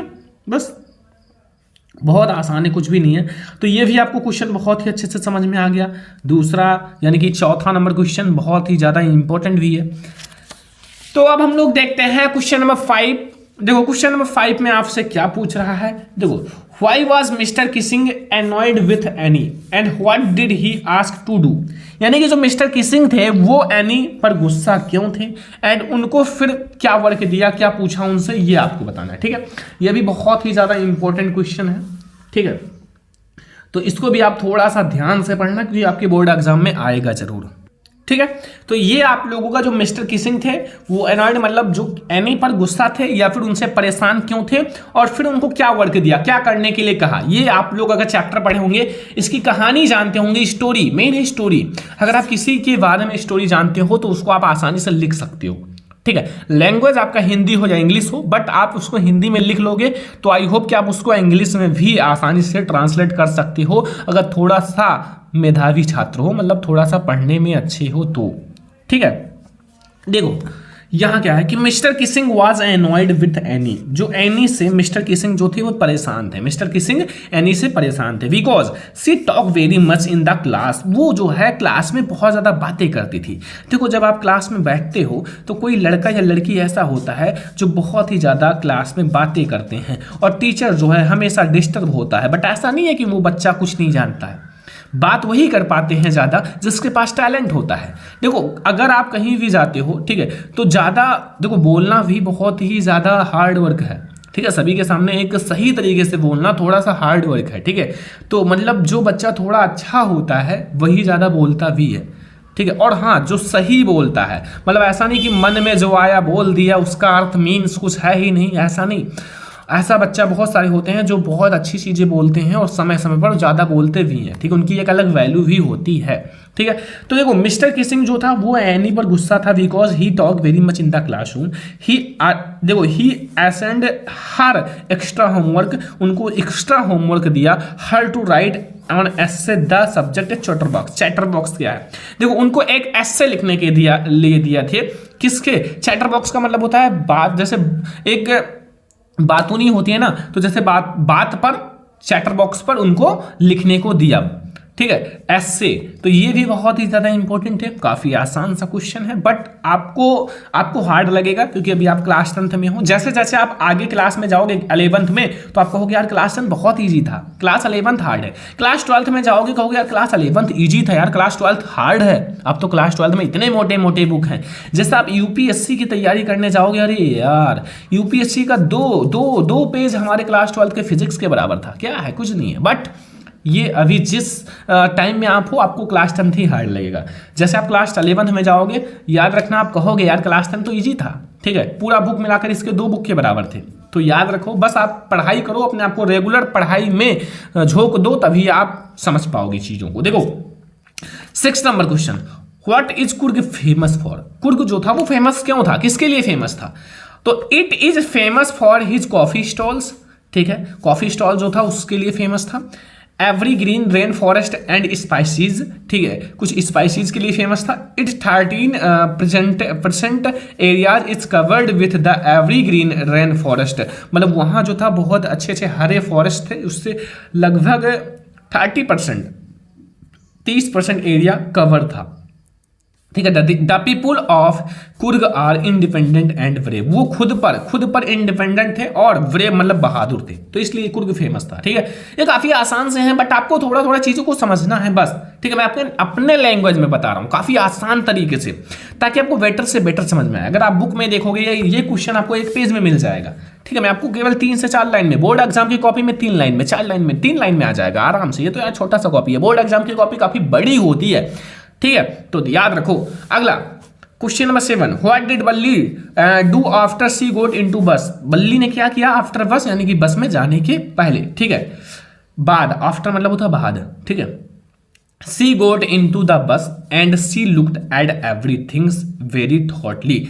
वो जब बस में गई तो वो बहुत खुश थी और वो सारी चीजों को अच्छे से देखती थी, थॉटली यानी कि सोच कर अच्छे से देखती थी, उसके बारे में समझती थी। When she looked outside, she found her view cut off the canvas blind that covered the lower parts of windows। तो ये मतलब सीन देखती हैं बल्ली जो है बस से, ठीक है। तो ये है हमारा बहुत ज्यादा इंपॉर्टेंट क्वेश्चन। बस इतना आपको क्वेश्चन नंबर 7 मैंने आपको 7 जो है सॉल्व्ड क्वेश्चन समझाए, ठीक है। सॉल्व्ड क्वेश्चन जो बोर्ड एग्जाम के लिए वेरी इंपॉर्टेंट, काफी आसान तरीके से आपको हिंदी मीनिंग के साथ समझाए हैं और बहुत ही आसान वर्ड्स लिखे हैं। देखो वर्ड्स इंपॉर्टेंट है, जितना आसान वर्ड्स में आप लिखोगे उतना ज्यादा बेटर आपको समझ में आएगा। देखो इसी में मैं चाहता बहुत हार्ड मीनिंग्स को लिख सकता था, बहुत हार्ड वर्ड्स को लिख सकता था, बट मैंने बहुत आसान वर्ड्स को कलेक्ट किया है। अब हम आएंगे लॉन्ग क्वेश्चन पर। देखो लॉन्ग क्वेश्चन की एक अलग सी वीडियो मैं बनाऊंगा, बट इसमें जो मैं लॉन्ग क्वेश्चन बता रहा हूं आप अभी से याद करना शुरू कर दो। एक दिन में 2 लॉन्ग क्वेश्चन शुरू करो याद करने को, आपका सारा लॉन्ग क्वेश्चन कंप्लीट हो ही जाएगा, कोई नहीं रोक पाएगा, ठीक है। एक दिन में 2 लॉन्ग क्वेश्चन तैयार करो, आपका लॉन्ग क्वेश्चन बस 7 से 8 दिनों में पूरा खत्म हो जाएगा। तो पहले नंबर लॉन्ग क्वेश्चन से शुरुआत करते हैं, जो हमारे बोर्ड एग्जाम के लिए बहुत ही ज़्यादा इंपॉर्टेंट है।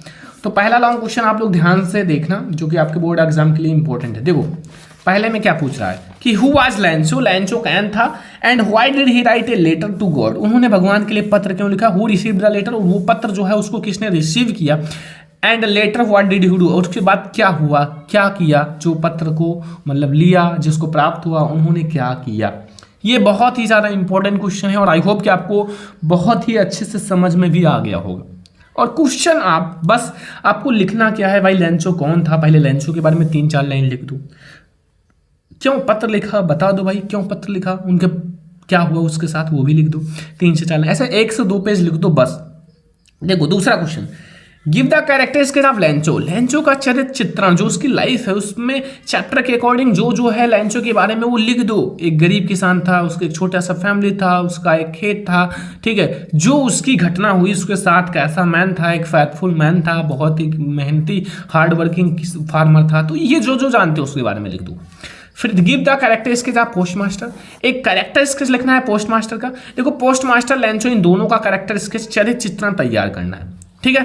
एंड क्वेश्चन नंबर 4 लॉन्ग है, ये सारे लॉन्ग क्वेश्चन याद रखना। लॉन्ग क्वेश्चन ये सारे मैं आपको क्वेश्चन ही बता रहा हूं, भी आंसर मैं आपको बाद में एक एक का समझा दूंगा, बट अभी जो मैं बता रहा हूं वो तैयार करो। What Veer the difficult faced by Nelson Mandela in achieving freedom for the people. यानी कि नेल्सन मंडेला को अपने लोगों के स्वतंत्रता प्राप्त करने के लिए किन किन कठिनाइयों का सामना करना पड़ा। बहुत सारी कठिनाइयों का सामना करना पड़ा था। जो कठिनाइयों का सामना करना पड़ा वो बता दो। इस चैप्टर में जो बताया गया है, बस फालतू नहीं, जो चैप्टर में बताया गया उसको बताओ, बस बहुत है। अगला, who was Nelson Mandela, what ideals did he set out for the future of South African in the inauguration people, या फिर स्पीच।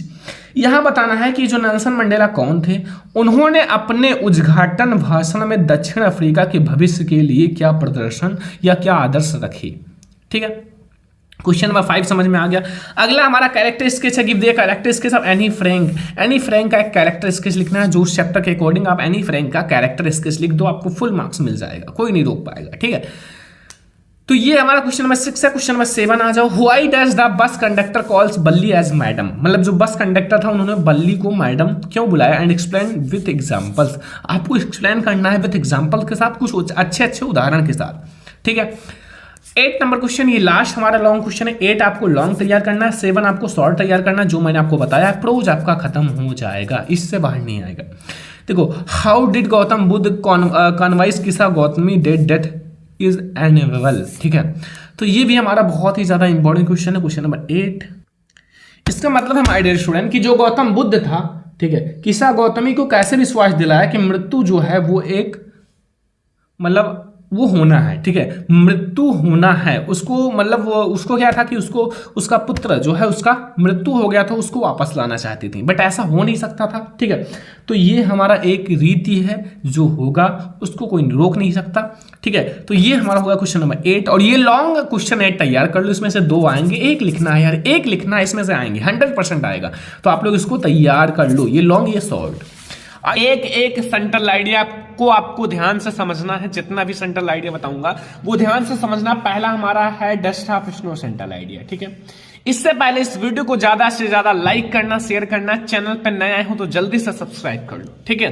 देखो सेंट्रल आइडिया का मतलब होता है लाइकेज, जो आपका केंद्रीय बिंदु होता है। जैसे आप लोगों का पूरे चैप्टर को आपने पढ़ा तो उसमें आपने समझा क्या, उसको एक शॉर्ट में बता दो, ठीक है। एक शॉर्ट में आप समझा दो कि भाई आपने उसमें क्या समझा, क्या चीजें थी, ठीक है। अच्छे से जब आप उसको समझा दोगे वही होता है सेंट्रल आइडिया, कहीं बाहर से नहीं आता है, ठीक है। चैप्टर से ये भी रहता है। अगर आपने चैप्टर को पढ़ रखा है तो सेंट्रल आइडिया आपको बहुत ही आसान लगेगा, कुछ भी नहीं है सेंट्रल आइडिया में, ठीक है।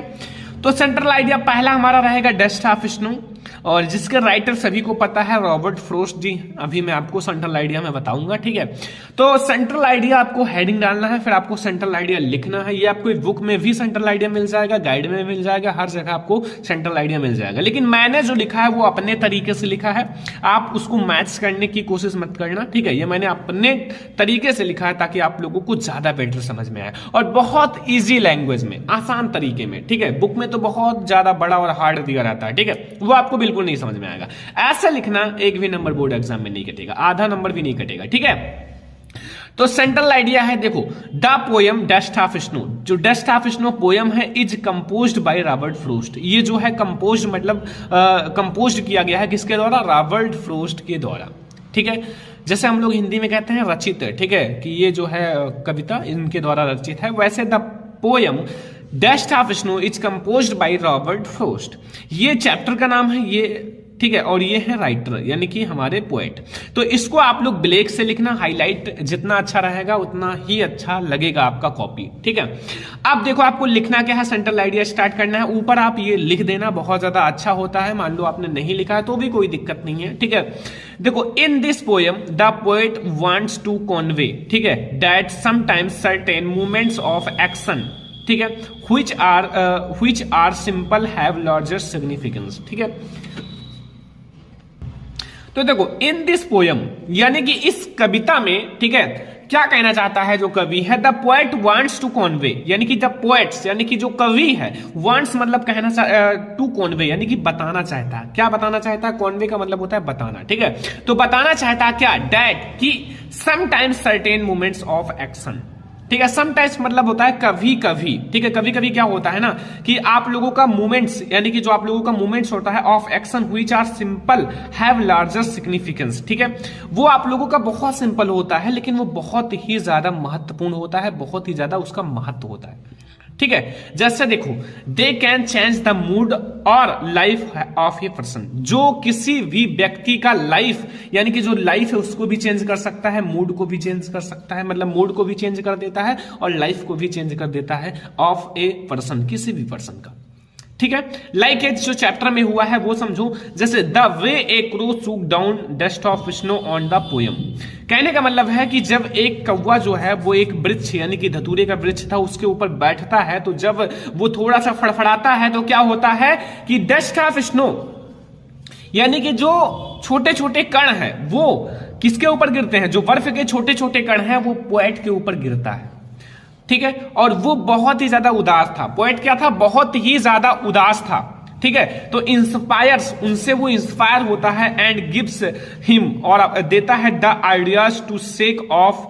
हिज डिप्रेशन थॉट, यानी कि जो कवि है वो बहुत ही ज्यादा डिप्रेस्ड था, यानी कि वो बहुत ही ज्यादा उदास मन था, उनका जो मन था बहुत ही ज्यादा उदास था, ठीक है। तो बहुत ज्यादा उदास था, लेकिन जब वो बर्फ के छोटे छोटे कण उनके ऊपर गिरते हैं तो वो इंस्पायर होता है और उनका जो वो उदास मन है वो किस में बदल जाता है? Become cheerful and do something useful, और वो जो है बहुत ही ज्यादा प्रसन्नता में बदल जाता है और जो बचा हुआ समय है वो क्या करते हैं? बहुत ज्यादा यूजफुल यानी कि उसको अपने यूज में लाते हैं और वो टाइम यूजफुल हो जाता है। वरना अगर उनका उदास मन होता तो ऐसे ही उनका पूरा दिन जो है वो खराब हो जाता अगर वे उस वृक्ष के नीचे नहीं जाते। तो उस वृक्ष के नीचे से जब गुजर रहे थे तो कौवे ने जो है फड़फड़ाया और वहां से बर्फ के छोटे छोटे कण जब कवि के ऊपर गिरा तो वो इंस्पायर होता है और उसका जो उदास मन है वो प्रसन्नता में बदल जाता है और उसका जो बचा हुआ समय है वो पूरा अच्छा यूजफुल हो जाता है। कितना आसान है, ठीक है। मीनिंग्स भी आपको समझ में आ गया, एक बार पढ़ लो इसे। The poet dust of snow is composed by Robert Frost. In this poem the poet wants to convey that sometimes certain moments of action which are simples have larger significance, they can change the mood और life of person, the way a crow shook यानी कि shakes down on dust of snow the poet and inspires and gives यानी कि gives him the ideas to shake of जो है his depressed thought, become cheerful and do something useful. बहुत आसान है, कुछ भी नहीं है याद करने में। तो आसान तरीके से आप लोगों को ये जो है सेंट्रल आइडिया पहले चैप्टर का जो डस्ट ऑफ स्नो है इसका समझ में आ गया। इसमें तो अब आपको कोई भी दिक्कत नहीं होगा। डस्ट ऑफ स्नो का सेंट्रल आइडिया बहुत ही आसानी से लिख सकते हो, इसमें अब आपको कोई भी प्रॉब्लम नहीं होनी चाहिए क्योंकि बहुत आसान है, कुछ भी नहीं है। अगर आप एक बार ध्यान से समझ लो तो इसमें क्या है, बहुत आसान है। तो ये आप लोग नोट कर लो, नोट बना लो। जितने भी स्टूडेंट अभी नोट्स नहीं बनाए नोट्स बना लो, ये सेंट्रल आइडिया जितना बता रहे हैं उसको लिख लो, ठीक है। कॉपी पेन लेकर बैठो और इन सारे सेंट्रल आइडिया को नोट करो। तो पहला सेंट्रल आइडिया समझ में आ गया। अब हम लोग देखें दूसरा सेंट्रल आइडिया, क्योंकि हम 3 सेंट्रल आइडिया देखने वाले हैं। 3 ऐसे सेंट्रल आइडिया जो बोर्ड एग्जाम 2024 के लिए सबसे ज्यादा इंपॉर्टेंट है, ठीक है। तो फर्स्ट नंबर हम लोगों को समझ में आ गया होगा बहुत ही अच्छे से। अब हम लोग देखते हैं सेकंड नंबर सेंट्रल आइडिया। तो माय डियर स्टूडेंट, अब हम लोग देखते हैं सेकंड नंबर सेंट्रल आइडिया जो हमारा दूसरा सबसे ज्यादा इंपॉर्टेंट सेंट्रल आइडिया है, ठीक है। जिसके राइटर हैं वही कौन? फर्स्ट चैप्टर का जो रॉबर्ट फ्रॉस्ट है, यानी कि हमारा जो चैप्टर नंबर सेकंड है फायर एंड आइस, इसके राइटर हैं हमारे रॉबर्ट फ्रॉस्ट। सेम राइटर हैं तो यहां से आपको कुछ ना कुछ बेनिफिट मिला कि फर्स्ट चैप्टर और सेकंड चैप्टर की जो राइटर है वो सेम है। तो अब आप एक याद करो, दूसरा ऑटोमेटिक याद हो जाएगा, ठीक है। तो अब हम लोग देखते हैं सेंट्रल आइडिया। इसका सेंट्रल आइडिया कैसे लिखोगे भाई? आसान है। फायर एंड आइस सभी को पता है, फायर किसके लिए था? फायर डिजायर के लिए था, एंड आइस जो है हेट यानी कि घृणा के लिए। तो इच्छा और घृणा यानी कि फायर जो था वो इच्छा के लिए था और आइस जो था वो घृणा के लिए था, ठीक है। तो इच्छा और घृणा जो है इस संसार को नष्ट कर सकती है। तो ये बहुत आसान है, कुछ भी नहीं है। अभी मैं आपको समझाता हूं, देखो। सबसे पहले आप हेडिंग डालिए सेंट्रल आइडिया और लिखिए the poem fire and ice is composed by Robert frost. ये जो फायर एंड आइस चैप्टर है ये भी कंपोज्ड किया गया है किसके द्वारा? रॉबर्ट फ्रोस्ट के द्वारा। एंड जो कवि है वो क्या कहना चाहता है कि the poet equates and fire with desire and ice with hatred. यहां कहने का मतलब होता है कि द पोएट्स इक्वेट्स यानी कि सामान दिखाना चाहता है किसको? फायर। फायर को किसकी तुलना की है? Fire with desire. फायर की तुलना डिजायर से की है। डिजायर का मतलब क्या होता है? इच्छा। फायर की तुलना किससे की है? इच्छा से। ठीक है, इच्छा से। तो फायर जो है वो हमारी इच्छा है। देखो अगर इच्छा, देखो इच्छा बहुत सारे लोगों की ऐसी होती है जो सब कुछ नष्ट कर देती है। ठीक है। एंड जो डिजायर और हमारा एंड जो आइस है उसकी तुलना हैटर्ड यानी कि घृणा से किया गया है। ठीक है। एंड आगे देखो both of these are growing with numerous speed. ठीक है। If we don't check them from growing the world will perish. ये दोनों यानी कि both of their are growing with humorous speed. ये जो है ना ये बहुत ही अत्यधिक तेजी से बढ़ रहा है। ठीक है, दोनों बहुत ही अत्यधिक तेजी से, मतलब जो हमारा डिजायर है इच्छा और हेट यानी कि घृणा। भाई आजकल क्या है कि लोगों की इच्छाएं इतना ज्यादा बढ़ रही हैं कि अगर उनको मौका मिले ना तो पूरे देश को खुद रख ले। ठीक है, आजकल के नेताओं को देखो, आजकल के बहुत सारे लोग हैं जो चाहते हैं कि हमारे पास कितना हो जाए उतना कम है, तो वो डिजायर, इच्छा। अब ये इच्छा जो है देश को नष्ट कर सकती है। पेरिस, पेरिस का मतलब होता है देश को समाप्त करना। ठीक है। एंड और जो हेटर्ड है यानी कि जो हमारा हेटर्ड है यानी कि घृणा, घृणा भी देश को नष्ट कर सकती है। कैसे? भाई एक दूसरे से घृणा करते हैं, मारपीट करते हैं और फिर क्या होता है आगे जानते ही हो। ठीक है, तो ये क्या है कि बहुत तेजी से बढ़ रही है। और ये क्या है कि growing with humorous speed we don't check. अगर हमने इसको चेक नहीं किया तो growing the world will perish. तो ये जो इतनी तेजी से जो हमारी वर्ल्ड ग्रोइंग कर रही है वो नष्ट हो जाएगी। ठीक है, समझ में आया? आगे so we must retain our desire and love our fellow beings. तो राइटर देखो कितना छोटा सा, बहुत आसान है। सो इसलिए वी मस्ट, हमें चाहिए क्या? रिटेन। रिटेन का मतलब क्या होता है? हमें सीमित आवर डिजायर, अपनी इच्छाओं को सीमित रखो, जितना है उतने में खुश रहो। क्या है? कुछ भी नहीं है। तो देखो रिटेन का मतलब होता है हमें सीमित रखना, हमें डिजायर अपनी इच्छाओं को। And love our fellow beings, और अपने जो सहपाठी हैं, लोग हैं, अपने चारों तरफ के लोग हैं, उनसे प्यार करो, लव करो, डोंट वरी। ठीक है, उनसे घृणा मत करो यार। ठीक है, अपनी इच्छाओं को सीमित रखो, ज्यादा बड़ी इच्छाओं को मत रखो। ठीक है, मेहनत करो, जितना मिले उतना बहुत है। एंड अपने जो लोग हैं आसपास के उनसे प्यार करो, नॉट हेट, घृणा मत करो। कितना आसान है। आप अपने लैंग्वेज में भी लिख सकते हो भाई, बहुत आसान तरीके से मैंने समझा दिया। एक बार और समझ लो कि the poem fire and ice is composed by Robert frost. ये जो है रॉबर्ट फ्रोस्ट के द्वारा कंपोज्ड किया गया है।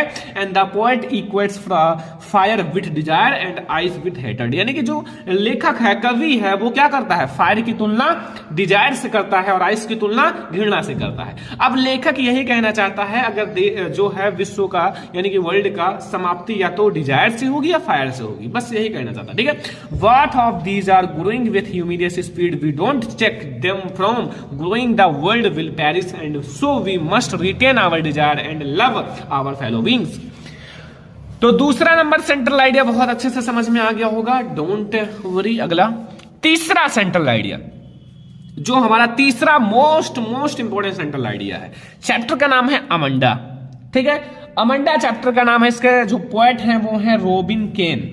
ठीक है, अब ध्यान से समझना, यहां सेंट्रल आइडिया समझो। The central idea of the poem, इस जो सेंट्रल पोएम का सेंट्रल आइडिया है, revolves around the how a child. ये जो है रिवॉल्व का मतलब क्या होता है? इसका मतलब होता है घूमता है। ठीक है, तो एक चाइल्ड यानी कि एक बच्चे के चारों तरफ घूमता है, मतलब एक बच्चे की बारे में बताया गया, चाइल्ड के बारे में, उनके चारों तरफ की बातों को बताया गया। कैसे? Is constantly nagged by her mother. वो जो है मतलब इसका मतलब क्या होता है? इसका मतलब होता है निरंतर।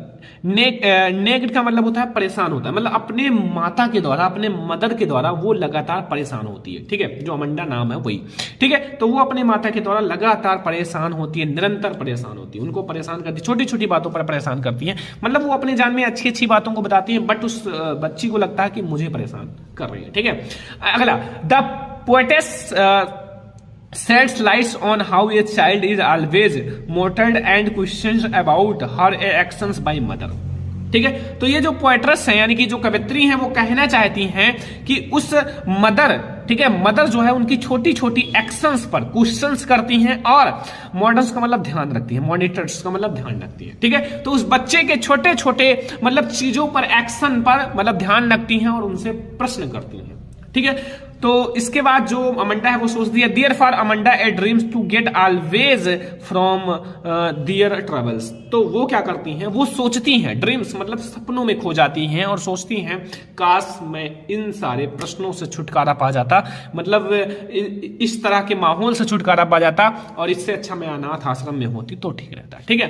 तो ये सोचती हैं उनके ड्रीम्स। तो बहुत आसान है, ये भी आप लोग बहुत आसानी से लिख सकते हो। तीसरा नंबर सेंट्रल आइडिया अमंडा, ठीक है। तो इस वीडियो में हम लोगों ने 3 ऐसे सेंट्रल आइडिया देखे हैं जो बोर्ड एग्जाम के लिए वेरी इंपॉर्टेंट है। फर्स्ट बहुत ही ज्यादा इंपॉर्टेंट है, कौन सा है, dust of snow, dust of snow. दूसरा हम लोगों ने देखा है fire and ice, fire and ice. ये 3 ही याद कर लो, इससे बाहर आ ही नहीं सकता। फिर हम लोगों ने देखा अमंडा। अब आप पोएम भी एक कोई तैयार कर लो इसी डस्ट ऑफ स्नो में से, बस, ठीक है। तो ये 3 सेंट्रल आइडिया फटाफट से तैयार कर लो, आपका सेंट्रल आइडिया का टॉपिक क्लियर हो जाएगा, ठीक है। तो सेंट्रल आइडिया आप लोगों को बहुत अच्छे से समझ में आ गया, तो आई होप आपको बहुत अच्छे से समझ में आ गया होगा। अब आपको सेंट्रल आइडिया से कोई भी प्रॉब्लम नहीं होगा। ये 3 सेंट्रल आइडिया आप तैयार कर लो, आपका सेंट्रल आइडिया का टॉपिक क्लियर हो जाएगा। लास्ट में इंग्लिश ग्रामर जो है वो आपका बिल्कुल फिनिश हो जाएगा, ठीक है। आपका जो 35 नंबर का इंग्लिश ग्रामर आता है, आप 35 में 35 नंबर करके आओगे, क्योंकि ये वीडियो सबसे ज्यादा इंपॉर्टेंट है। और आज की इस वीडियो को लाइक जरूर करना। ऐसे हम लोग क्वेश्चंस देखने वाले हैं जो बोर्ड परीक्षा में 100% आएगा, ठीक है। ये जो ग्रामर के क्वेश्चंस हैं ये बोर्ड एग्जाम के लिए वेरी इंपॉर्टेंट है और आपको ये सारे क्वेश्चंस अच्छे से तैयार कर लेने हैं। बोर्ड एग्जाम के लिए वेरी इंपॉर्टेंट क्वेश्चंस हैं। आप इंग्लिश के पेपर में जब आप पेपर देने जाओगे तो आपको जो इंग्लिश ग्रामर के क्वेश्चंस है ना, आपको सेम ऐसे ही देखने को मिलेगा, ठीक है। तो ध्यान से देखना, वीडियो को लाइक कर देना, चैनल पर नया है तो सब्सक्राइब भी कर लेना, ठीक है। सबसे पहले हम लोग स्टार्ट करेंगे रीऑर्डरिंग सेंटेंसेस। रीऑर्डरिंग सेंटेंसेस जो बोर्ड एग्जाम के लिए वेरी इंपॉर्टेंट है।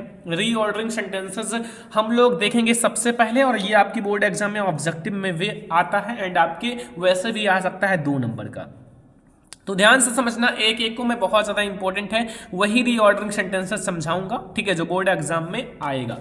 तो पहला रीऑर्डरिंग सेंटेंसेस है on Sunday play we evening the hockey in, ठीक है। आपको इसको रीऑर्डर करना है, सब्जेक्ट ऑब्जेक्ट वर्ब ऐसे करके अच्छे से लिखना है, ठीक है। पहले सब्जेक्ट, फिर वर्ब, फिर ऑब्जेक्ट, फिर अदर वर्ड, ठीक है। तो ऐसे आप लोगों को लिखना है कि ऑन संडे, और यहाँ आपका रीऑर्डरिंग है on Sunday playing we evening the hockey in. अब इसको आप कैसे लिखोगे, सबसे पहले आप याद रखना ध्यान से, मैं इसको अच्छे से लिखता हूँ, ठीक है, रीऑर्डर करता हूँ व्यवस्थित। तो देखो यहाँ लिखना है ऑन संडे, सबसे पहले आपको लिख देना है, ठीक है, ऑन संडे, सॉरी संडे, ठीक है, ऑन संडे, ये संडे है, ठीक है। अब आपको लिखना है यहाँ सब्जेक्ट है, ठीक है। तो यहाँ जो वी है, वी वो हमारा सब्जेक्ट हो गया। Helping verb is are am was were had have had वो तो है नहीं, ठीक है। तो आप लोग डायरेक्टली वर्ब लिखो, तो प्ले, ठीक है, प्ले। एंड फिर आपका ऑब्जेक्ट है हॉकी, हॉकी, ठीक है, hockey. And in the evening, in the evening,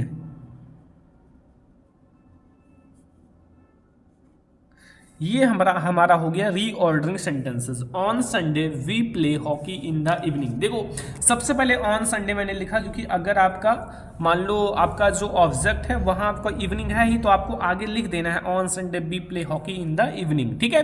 ये हमारा पहला रीऑर्डरिंग सेंटेंसेस है, बोर्ड एग्जाम के लिए वेरी इंपॉर्टेंट है। अब दूसरा आप लोग समझो ध्यान से, दूसरा है him give eat to something please.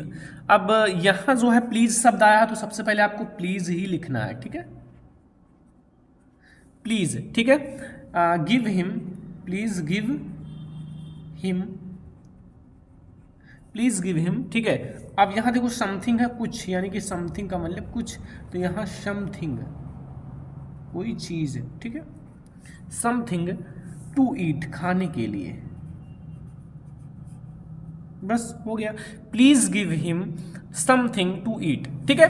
तो ये हमारा दूसरा मोस्ट इंपॉर्टेंट रीऑर्डरिंग सेंटेंसेस है। अब हम लोग तीसरा मोस्ट इंपॉर्टेंट देखते हैं। लिखा हुआ है टू वांट सी आई टाज द ब्रदर विथ माई। अब इसको आपको रीऑर्डरिंग करना है। तो सबसे पहले यहाँ आई है तो आई आपका सब्जेक्ट हो जाएगा। ही सी इट आई या फिर कोई नाम है तो वो आपका सब्जेक्ट होता है, ठीक है, जहां तक है। आई वांट टू सी, ठीक है, द ताज विथ माई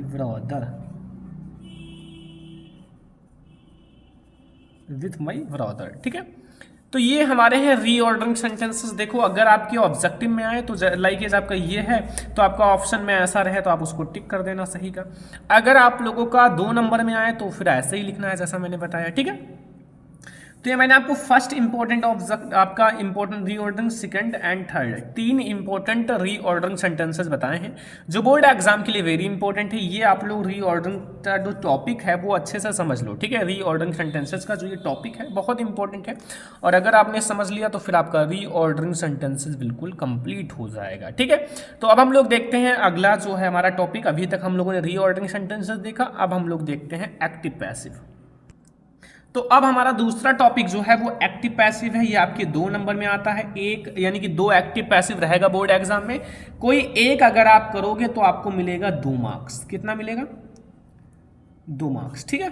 तो यहां आप लोग एक्टिव एंड पैसिव वाइज ध्यान से समझना, बहुत ही ज्यादा इंपॉर्टेंट है ये question, active and passive wise जो मैं आप लोगों को बताने वाला हूं, ठीक है। 3 हम लोग देखेंगे इंपॉर्टेंट।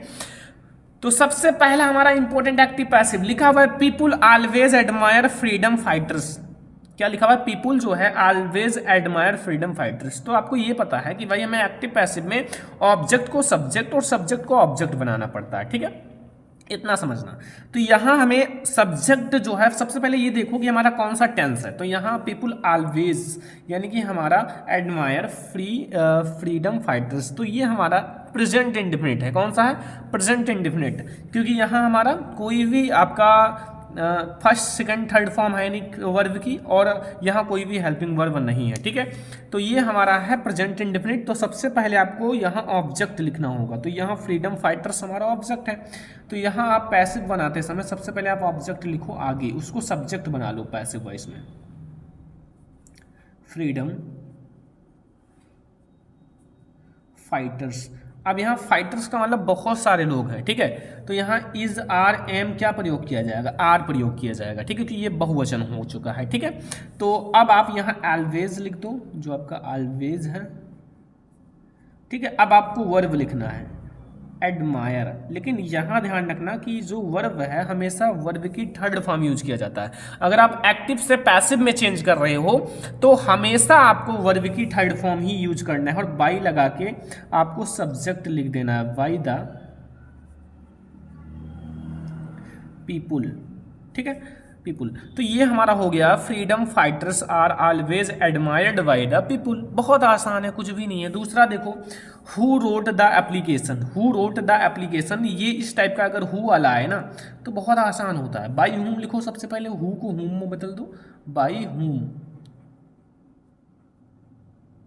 वाई हुम। अब ये रोट है यानी कि वर्ब की सेकंड फॉर्म है, यानी कि हमारा पास्ट इंडेफिनिट है। तो वाज या वेयर का प्रयोग किया जाएगा, तो वाज लगाओ, फिर आपको ऑब्जेक्ट लेना है, पूरा सिंपल की तरह बना लो, द एप्लीकेशन, ठीक है। राइट का थर्ड फॉर्म रिटन, बस हो गया, ठीक है। तो ये हमारा दूसरा most important active and passive voice है। देखो ये हमारा एक्टिव है सबसे पहला, ठीक है, ये ए से एक्टिव, और हमने इसको चेंज किया पैसिव वॉइस में, ठीक है, इसको हमने चेंज किया है पैसिव वॉइस में, ठीक है। एक्टिव आपका होता है, उसको आपको चेंज करना होता है पैसिव वॉइस में। जैसे तीसरा देखो, I know him very well, तो I know him very well, him जो है वो आपका ऑब्जेक्ट है।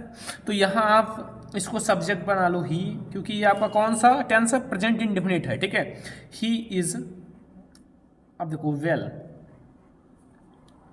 नो, नो का थर्ड फॉर्म नोन, अब यहाँ 22 से नहीं 2 से, ठीक है, टू मी, अगर यहाँ नो शब्द आए तो याद रखना कि हम लोग जो सब्जेक्ट है उसके आगे वाई का प्रयोग नहीं करेंगे बल्कि टू का प्रयोग करेंगे, ठीक है। तो ये हमारे तीन इंपॉर्टेंट क्या है, एक्टिव एंड पैसिव वॉइस, पहला, दूसरा और तीसरा, ये तीन इंपॉर्टेंट हमारा एक्टिव पैसिव है। ये आपका एक्टिव है, ये पैसिव वॉइस है, ठीक है। तो एक्टिव एंड पैसिव वॉइस भी आपको समझ में आ गया। पहले आपको रीऑर्डरिंग सेंटेंसेस समझा, अब आपको एक्टिव एंड पैसिव वॉइस समझना है, ठीक है। अब हम लोग देखेंगे डायरेक्ट इनडायरेक्ट, जो डायरेक्ट इनडायरेक्ट नरेशन होता है वो, ठीक है। तो सबसे पहला डायरेक्ट इनडायरेक्ट ध्यान से समझना, बहुत इंपॉर्टेंट है। लिखा हुआ ही सैड टू अस, फिर comma inverted comma, why are you sitting idle, ठीक है, इडियल यानी कि इसका मतलब होता है आलसी, ठीक है। तो यहां हमारा हो गया ही सैड टू अस, फिर कॉमा इन्वर्टेड कॉमा के अंदर है why are you sit idle, ठीक है। अब यहां देखो, ये सबसे पहले आप चेक करो क्या है, इंट्रोगेटिव, क्योंकि व्हाई शब्द आया है तो ये हमारा इंट्रोगेटिव है। तो अब अगर आपको रूल पता होगा कि इंट्रोगेटिव में हम सैड टू के स्थान पर क्या लिखते हैं तभी तो पता चलेगा। अगर आपने रूल नहीं पढ़ा है तो थोड़ा सा रूल पढ़ लो, ठीक है, जरूरी है। तो यहाँ आपको ही और सैड टू के स्थान पर आस्क्ड क्या लगाओगे, आस्क्ड, ठीक है, और अस। अब यहाँ जो है कॉमा इन्वर्टेड कॉमा के स्थान पर हम कोई भी कंजक्शन का प्रयोग नहीं करेंगे, डायरेक्टली जो व्हाई है इसी को उठाकर यहाँ रख देंगे, ठीक है।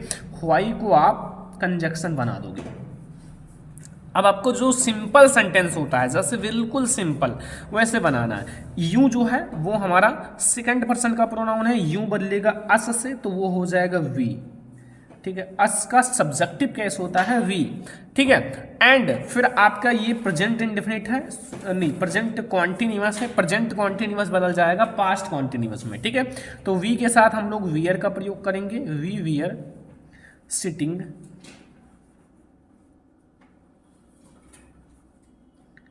आइडियल, ठीक है। बस कुछ नहीं है, बस थोड़ा सा आपको ध्यान रखना है कि हर एक जो है प्रेजेंट पास्ट में बदल जाता है, ठीक है। अब यहाँ हमारा प्रेजेंट कॉन्टिन्यूअस था तो पास्ट में बदल गया, वी वियर हो गया, ठीक है, सेटिंग। तो ये आपका हो गया, बहुत ही आसान तरीके से मैंने आपको बताया है और आई होप आपको बहुत अच्छे से समझ में आ गया होगा। और एक बात याद रखना कि आपकी बोर्ड एग्जाम में ज़्यादा जो है वो क्या आता है, इंट्रोगेटिव वाला ही, ठीक है, या फिर प्लीज वाला आता है। तो इन सब टाइप का थोड़ा सा फोकस कर लेना, ठीक है। जैसे यहाँ लिखा हुआ है Kanak said to him will the teacher not teach us today, ये भी हमारा क्या है, इंट्रोगेटिव है। बट ये जो है ये क्या है, ये वर्ब आपको हेल्पिंग वर्ब आगे मिला है और यहाँ जो हमारा है ये आपको क्वेश्चन वर्ड आगे मिला है। इसमें थोड़ा सा चेंजेस होता है दोनों में, ठीक है। जैसे देखो मैं बना रहा हूँ कनक सैड टू के स्थान पर आस्क्ड, ठीक है, ये ध्यान रखना ये सेम ही होता है, आस्क्ड का ही प्रयोग किया जाएगा, हिम। अब देखो कॉमा इन्वर्टेड कॉमा के स्थान पर यहाँ हम लोग क्या वही क्वेश्चन वर्ड लगा देते थे, बट यहाँ जो है आपको इफ या वेदर का प्रयोग करना है तो हम लोग इफ का प्रयोग करेंगे, ठीक है। वेदर आपको हार्ड लगेगा लेकिन इफ जो है 2 अक्षर का है, लिख दो। फिर आपको द टीचर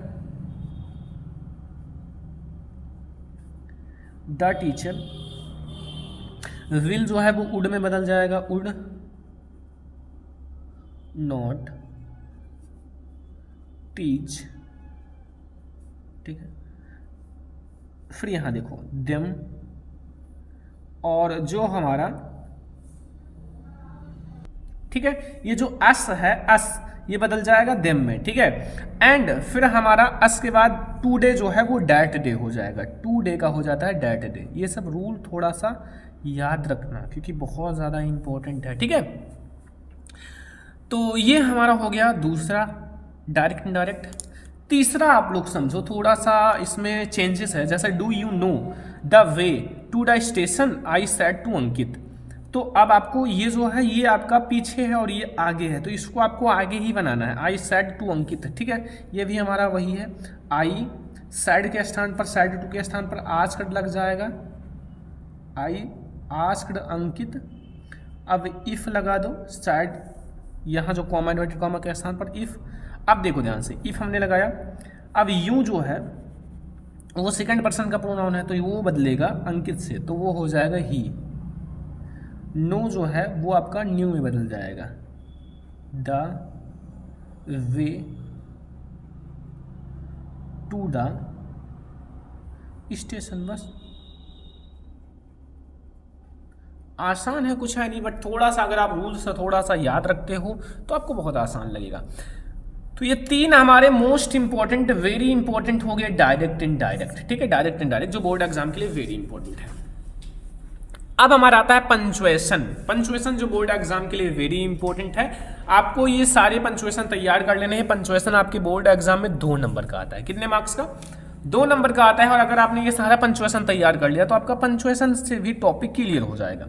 देखो पंचुएशन में क्या होता है कि आपको लाइकेज आपका डायरेक्ट इनडायरेक्ट है तो comma, inverted comma, capital letter, full stop, question mark, ये सब नहीं लगा रहता है, ये सब आपको लगाना पड़ेगा। जैसे लिखा हुआ है the teacher said to me do not waste your time.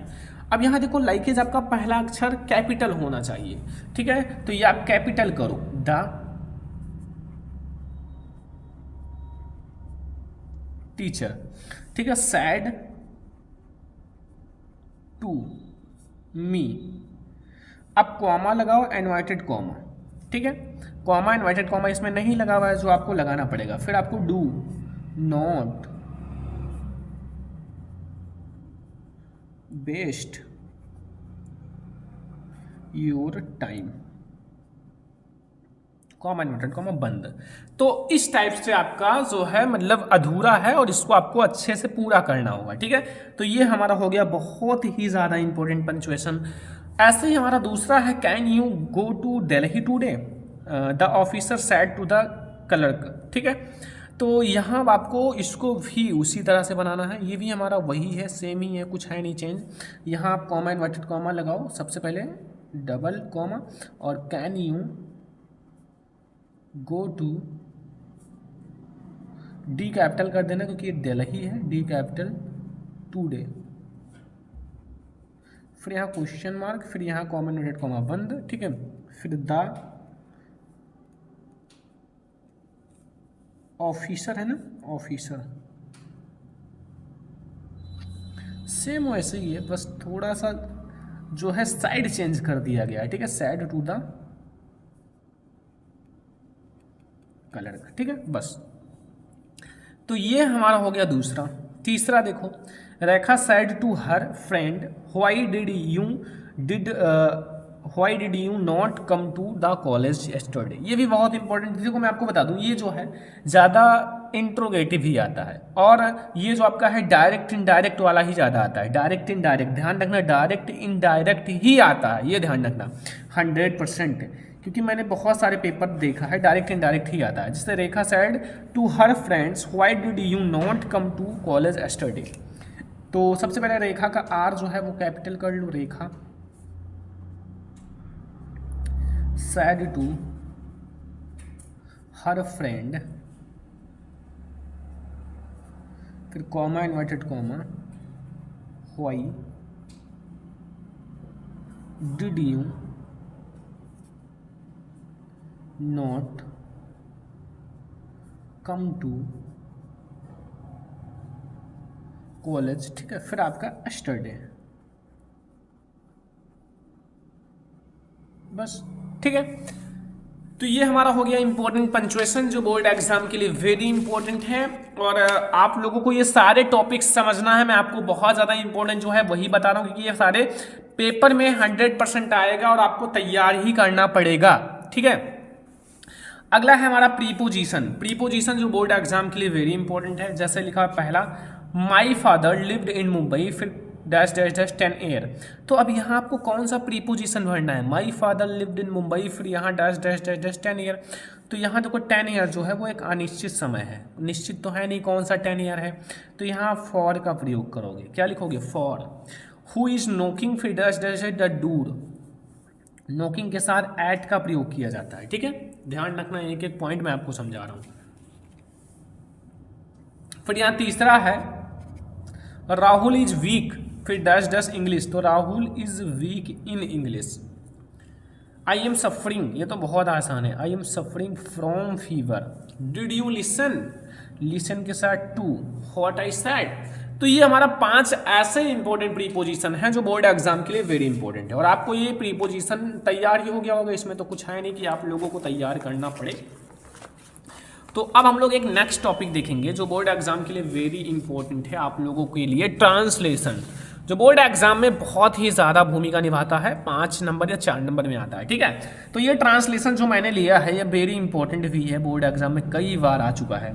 ध्यान से समझना, बोर्ड एग्जाम के लिए वेरी इंपॉर्टेंट ट्रांसलेशन है और ये ट्रांसलेशन कैसे बनाओगे वो भी आप लोगों को समझाया जाएगा बहुत ही अच्छे से। सबसे पहले आप ट्रांसलेशन को पढ़िए। ईश्वर चंद्र विद्यासागर एक योग्य अध्यापक थे, कई विद्यार्थी उसके पास या उनके पास पढ़ने आते थे। एक वृद्ध पुरुष भी उनके पास पढ़ने आया। विद्यासागर ने उन्हें पढ़ाने का वचन दिया, किंतु बूढ़े को व्याकरण कठिन लगती थी। अब विद्यासागर ने विद्यार्थियों की सुविधा के लिए व्याकरण की एक पुस्तक लिखी। सबसे पहले आप इसको देखो, एक एक पैराग्राफ में बना लो छोटा छोटा। ईश्वर चंद्र विद्यासागर, ठीक है, एक योग्य अध्यापक थे। तो अब पहले यहाँ आपका डैश है तो इसको बनाओ, ईश्वर चंद्र विद्यासागर, ठीक है। देखो सबसे पहले आप लिखो ईश्वर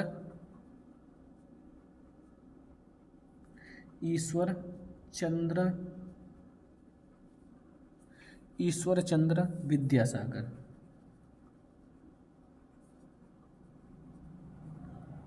नाम बहुत बड़ा है ना, ईश्वर चंद्र विद्यासागर, ठीक है।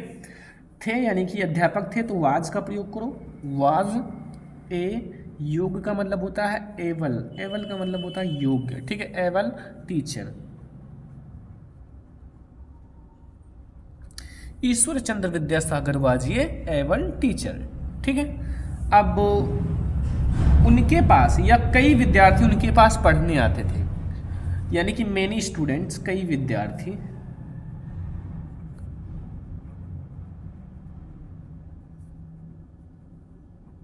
मैनी स्टूडेंट्स, ठीक है। मैनी स्टूडेंट्स यानी कि क्या करते थे, उनके पास पढ़ने आते थे, ठीक है। तो many student used to come उनके पास, यानी कि टू हिम, उनके पास क्या करने, टू स्टडी, पढ़ने के लिए, ठीक है। एंड एक वृद्ध पुरुष भी उनके पास पढ़ने आया। कौन आया, एक वृद्ध पुरुष, यानी कि एन ओल्ड मैन, ठीक है। An old man. टू केम यानी कि आया, टू केम यानी कि वहां आया था क्या करने के लिए, टू केम टू हिम, उनसे, ठीक है, sorry, to him,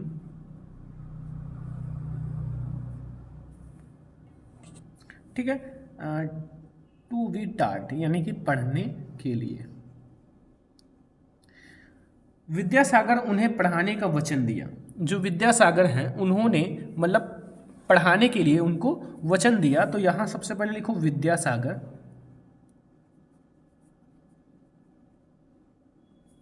Vidyasagar gave यानी कि दिया, क्या दिया, ए वर्ड्स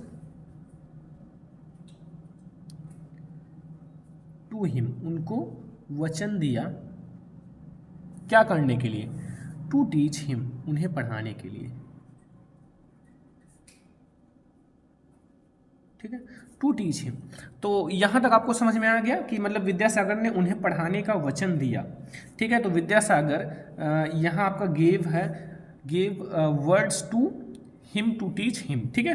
तो यहां हो गया यहां तक। फिर किंतु बूढ़े को व्याकरण कठिन लगती थी। क्या लगता था, व्याकरण। बट का मतलब होता है किंतु। द ओल्ड मैन, बूढ़े व्यक्ति को, फेल्ट यानी कि महसूस होता था, ठीक है, क्या, जो ग्रामर है, डिफिकल्ट, जो ग्रामर उसे लगता था वो डिफिकल्ट लगता था,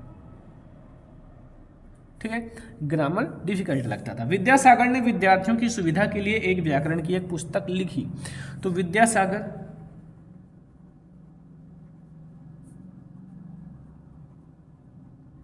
विद्यासागर रोट ए बुक यानी कि एक किताब लिखी, किसका, ऑन ग्रामर, ग्रामर की, फॉर के लिए, द बेनिफिट्स यानी कि सुविधा, ठीक है, बेनिफिट्स ऑफ स्टूडेंट्स, ठीक है। तो ये है हमारा बहुत ही ज़्यादा इंपॉर्टेंट ट्रांसलेशन। देखो आपको थोड़ा सा हार्ड लगेगा क्योंकि ये हमारा एक हार्ड ट्रांसलेशन है। वैसे तो बहुत छोटे छोटे आपको मिल जाएंगे बुक में या फिर आपके बोर्ड एग्जाम में भी छोटे छोटे आते हैं, बट मैंने बहुत ही हार्ड लिया है ताकि आप लोगों को थोड़ा सा कठिन लगे, ठीक है। तो ये हमारा है क्लास 10 इंग्लिश का ग्रामर का इंपॉर्टेंट क्वेश्चन। इसमें मैंने आपको reordering sentences, active passive, direct indirect, preposition and punctuation, translation, बहुत सारे टॉपिक्स डिस्कस किए हैं। तो आई होप कि आपको ये ग्रामर की क्लास बहुत ही अच्छी लगी होगी और आप लोगों को ये बहुत अच्छे से समझ में भी आ गया होगा, ठीक है। तो ग्रामर का इसमें मैंने बहुत सारे इंपॉर्टेंट क्वेश्चन देखे जो बोर्ड एग्जाम के लिए वेरी इंपॉर्टेंट है। तो इस वीडियो को ज़्यादा से ज़्यादा लाइक करना, शेयर करना, चैनल पर ना तो सब्सक्राइब करना। हम लोग मिलेंगे नेक्स्ट इंपॉर्टेंट टॉपिक में, तब तक के लिए जय हिंद।